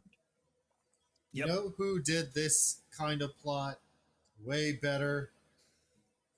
Scooby-Doo on Zombie Island. Yeah. A movie we Because- covered. Well, not on Oh, Zombie Island. no, That's the cartoon. No, it's not. Oh, yeah. What are you talking about? Yeah. Because in that one, all the Zambos and ghosts keep trying to scare them and go like, "Get out! Oh, get out!" And the ending twist, spoilers for Scooby-Doo on Zombie Island, is that's because the real killers are the werecats, and Right. the ghosts and zombies are their victims who are trying to warn them. Right. And that's the other thing with this movie. When the fucking fisherman ghost writes down all the things on the window, it's like, you ghosts can't do that. That's against the rules. It's got to be there has to be like a curtain of bullshit so that the ghost just can't tell you all the stuff. Like, because then there does need to be more communication besides like this, like, what do you want? To go to the sea. Okay. You're not going to ask him any other questions about what's going on Yeah. or Hey, the what's it like to afterlife. Yeah. Like, just fucking nothing. These characters are so uncurious about any of this, especially with the wife thing. The wife thing's pretty dumb in general, for me, because the way that they treat it with like the Tiffany Haddish draws the Venn diagram and puts like the word ghost in the middle or Yeah, something. how I the don't remember what that afterlife was, works. but oh it was. my god, yeah. I was like, I don't think you needed to waste a piece of paper on this, but Yeah, whatever. I feel like I it would have is. understood this explanation without the Venn diagram. Yeah, but whatever that explanation is, and it's like, well, there's our world and there's the ghost world, and if you're happy, you go to heaven or something, and if you got business, all not unfinished business, but kind of like there's can be reasons why you're stuck here, but not everybody's stuck here. Mm-hmm. But like, is the mom also the cat or the wife the cat? The wife, so in the logic of the movie, Mhm. what Tiffany Haddish says is a thing that can happen. It's more like the wife sends the cat, Right. or Yeah. is in some way providing the cat as a little nudge to Lakeith Stanfield to not be so sad. Right. So, yeah, I guess like I think my biggest problem with this movie is how at odds with itself it is with this New Orleans death setting and this Haunted Mansion movie, Mm-hmm. and how none of the characters seem to have like this, especially like if you're Lakeith Stanfield, like he doesn't think ghosts are real, but his wife did, right? Like, and she couldn't convince him with sure, but then she died. He's not actively trying to find her ghost or something. Right. Like, how has this not changed his character? Yeah, it would have made more sense if he was an avid ghost believer Right. and then became a non-believer because he couldn't find his wife's ghost. Yes, exactly. Yeah, you switch him. She's the scientist, he's the ghost guy.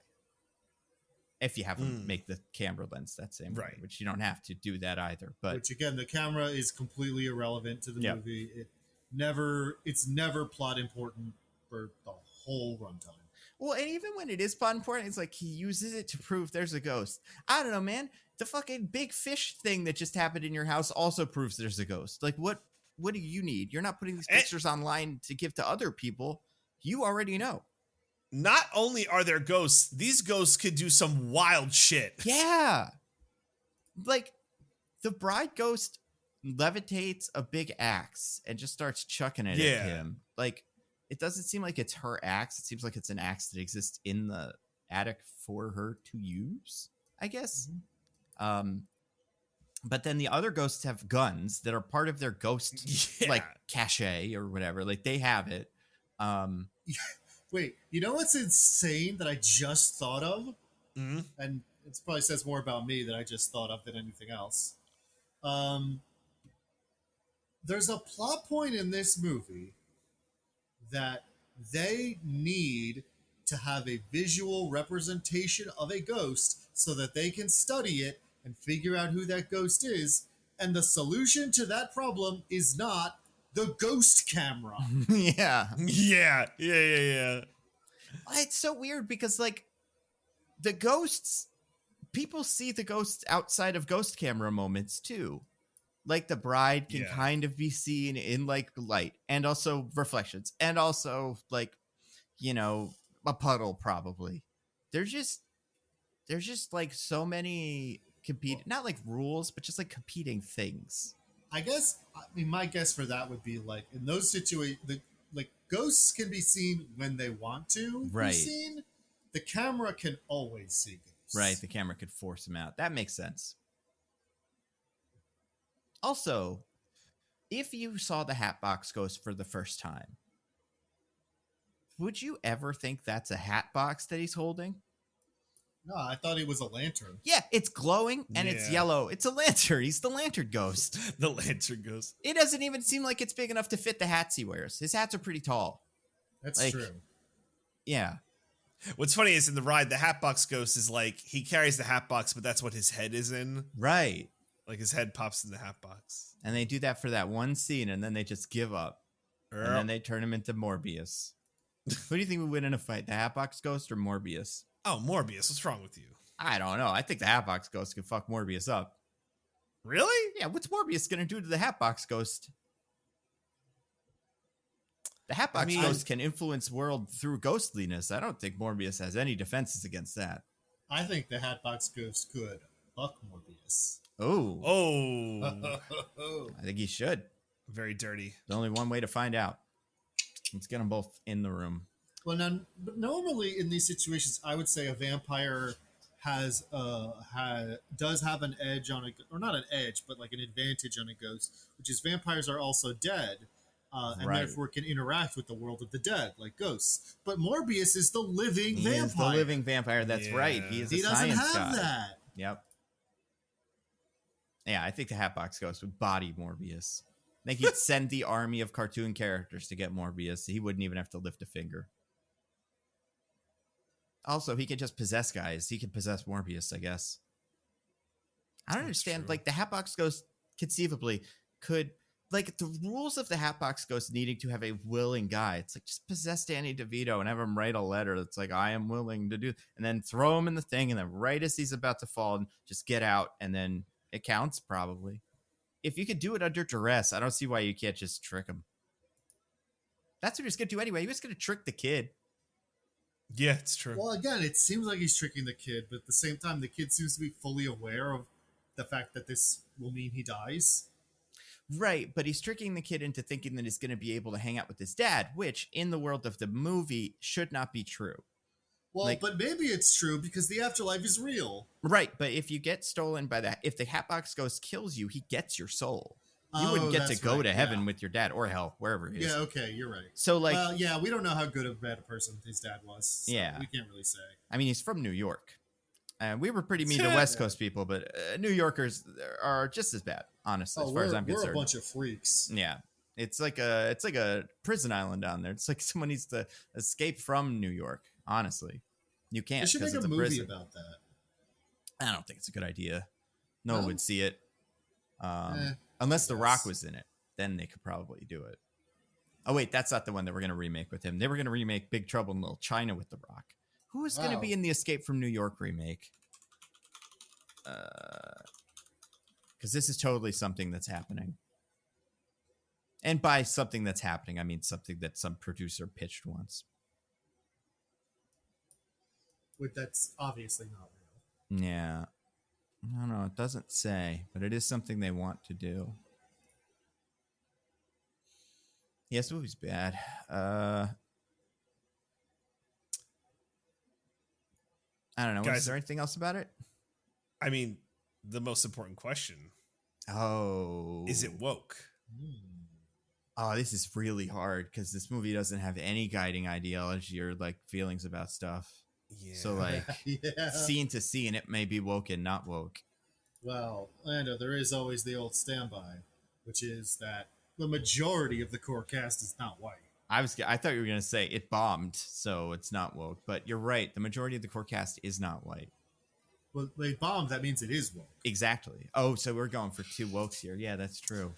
But it's not woke because Well, does it corporate prove- sponsorship. That's true. Burger King, Yum Brands. Does it also prove the existence of a Christian God? It might disprove it. Yeah, I which don't might make know. it woke. That's true. They never say if there's like heaven or anything. They just obliquely refer to the afterlife.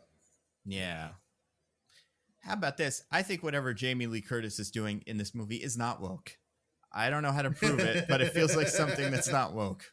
But they changed her from a Roma to a Russian to not be as racist. Yeah. So that makes it woke. That's true. That does make it woke. Okay. This movie is not woke because the first time they did this movie, it was a full, like, there were no white people in it. Well, that's not true, I guess. The bad guys were white and stuff. But in this, it's like a multicultural cast. So it does. This movie has gotten whiter than the last time they made a Haunted Mansion movie. So it's kind of woke. Oh, wait, not woke. Ugh. I think it's woke. I Yeah. think that's the consensus is it's woke. No, I kind of do too. Is the kid being bullied? Does that have anything? Is there anything there? Well, what would make it not woke? Yeah. Yeah, I These don't Kids know. being bullied. Yeah, it's pretty woke. Go woke, go broke, man. And they did. They really did go broke. I mean, it's a bummer because it really does feel like a movie that is not that hard to make.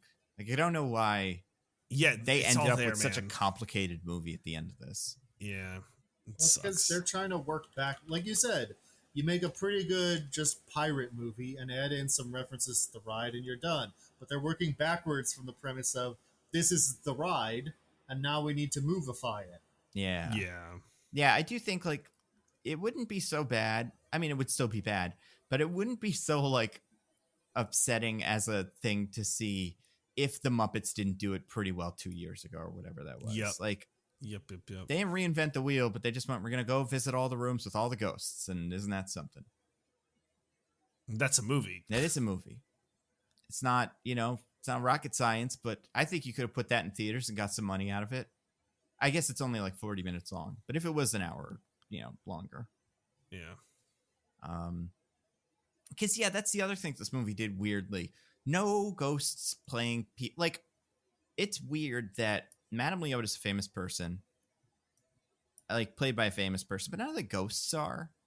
Mm-hmm. Like, why don't you have Gracie be played by some famous guy? Just so for fun. Now, isn't that what Dan Levy's doing in this? Instead of whatever he's doing. Putting on his little costume. I don't know. So having a grand old time. Yeah. Guys, do you want to get to our classic segment? Oh, do I? I would love that. Let's do it. DJ, do you have anything to recommend to the fine people? All right, so I got pretty obliterated on the Discord for recommending bread last week, and it's deserved. Like, I'll take that L. I will take that L every day. I apologize. We also, when they started suggesting that we would start nitpicking bread, I think we all got pretty obliterated. Yeah, that's fair. So I'm like, no, this week I'm going to consume some new content. I'm going to come back with legitimate rec.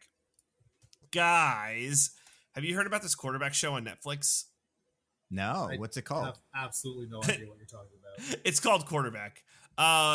So what it is it's a documentary style show.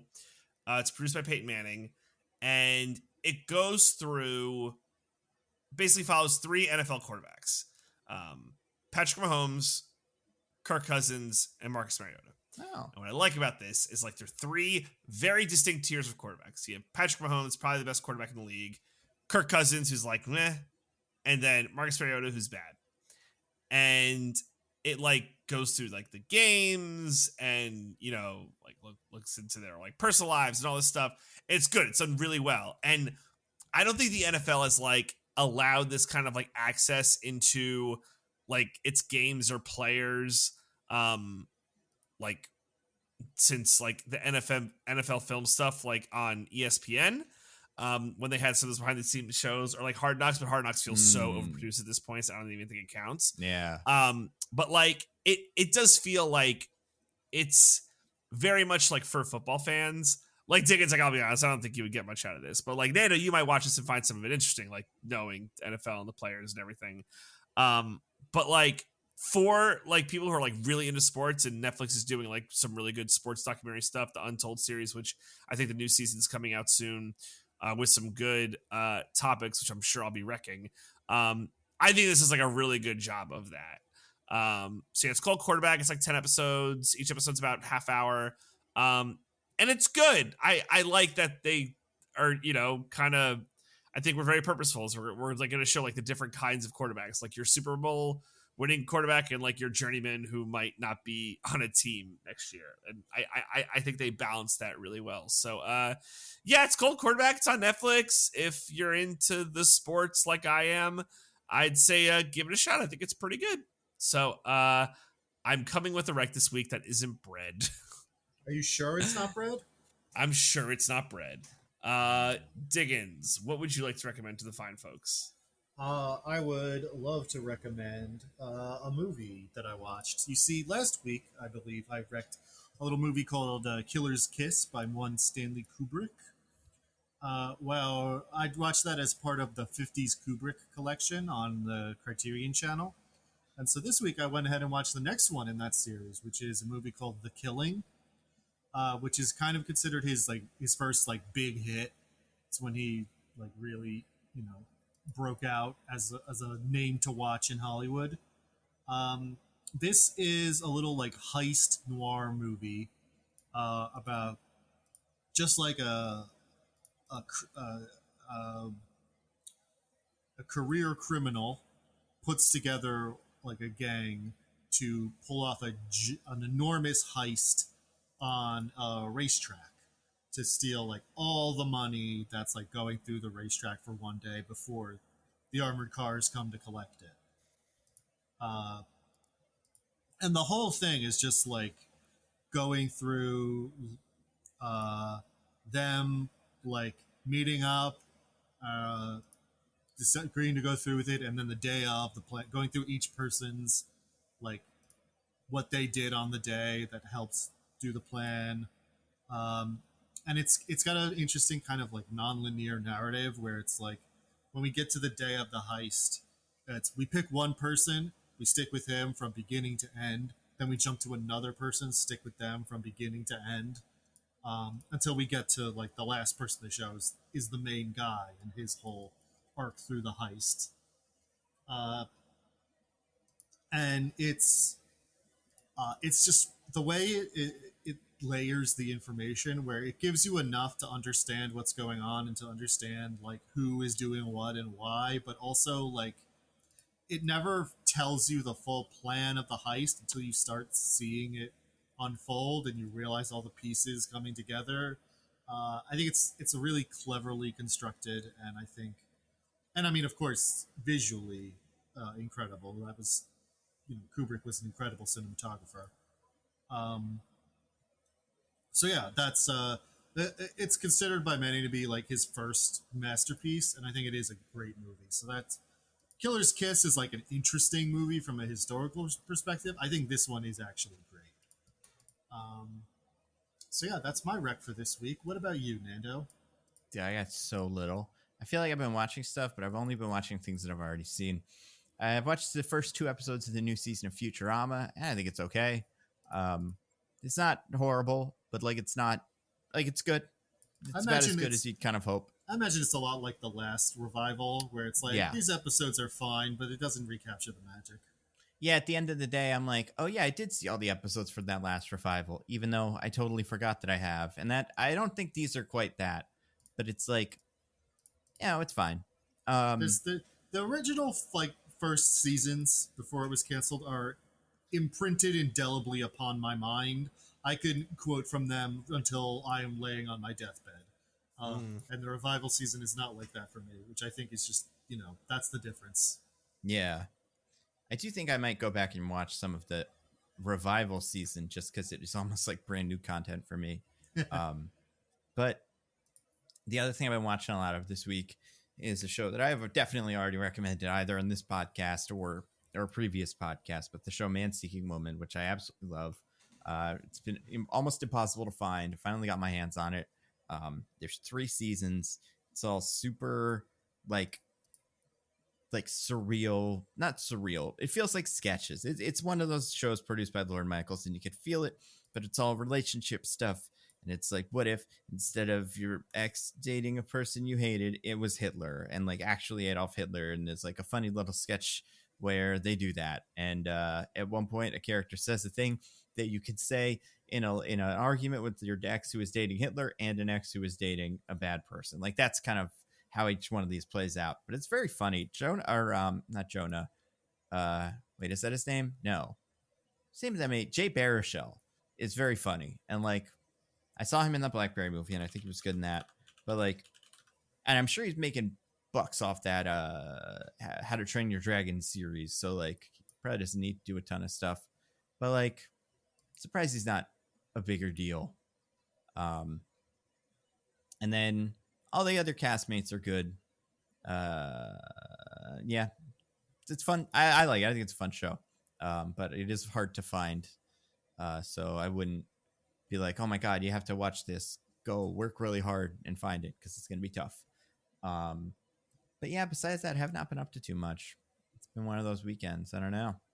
I mean, I'm looking forward to something we're going to watch soon. Oh, you know what I did finish doing? There's something I haven't done. I finished reading The Terrifics. The first 2 volumes of that was book club. So read that this week. And that is the Fantastic Four pastiche in the DC universe, consisting of Mr. Terrific, Plastic Man, Metamorpho, and Phantom Girl. And it really does play out like a Fantastic Four pastiche comic. They get their own Galactus. They get their own Doctor Doom. And it's pretty fun. I don't know what they're doing with these, but a lot of these characters are popping up in the James Gunn stuff. So I wouldn't be surprised if we see a Terrific show. And if it is this kind of light, silly thing, it could be very good.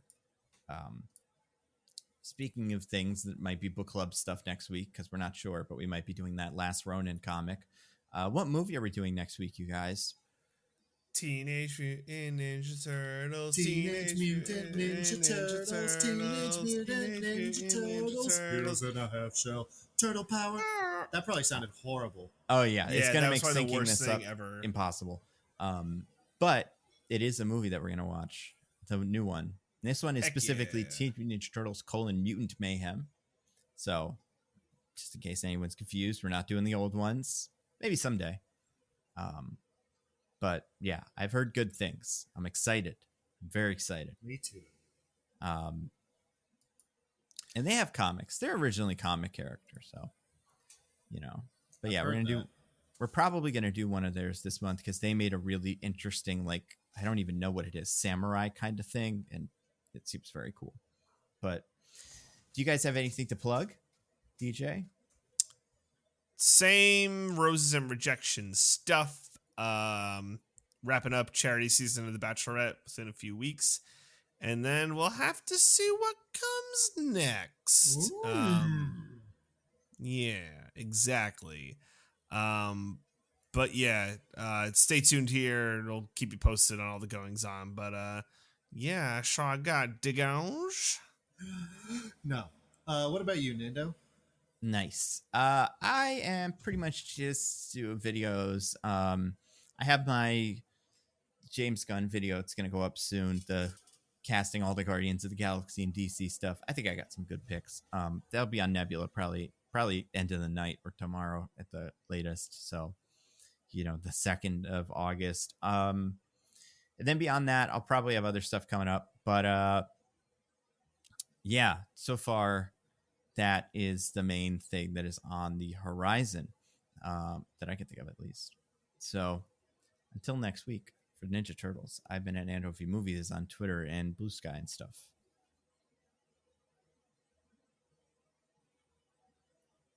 All right, well. And DJ is dead. He's a ghost. And it's me by day on X. I hit the mute button on my mic for some reason. And this is an odd name, also on X. Bye, everybody. Goodbye. Bye.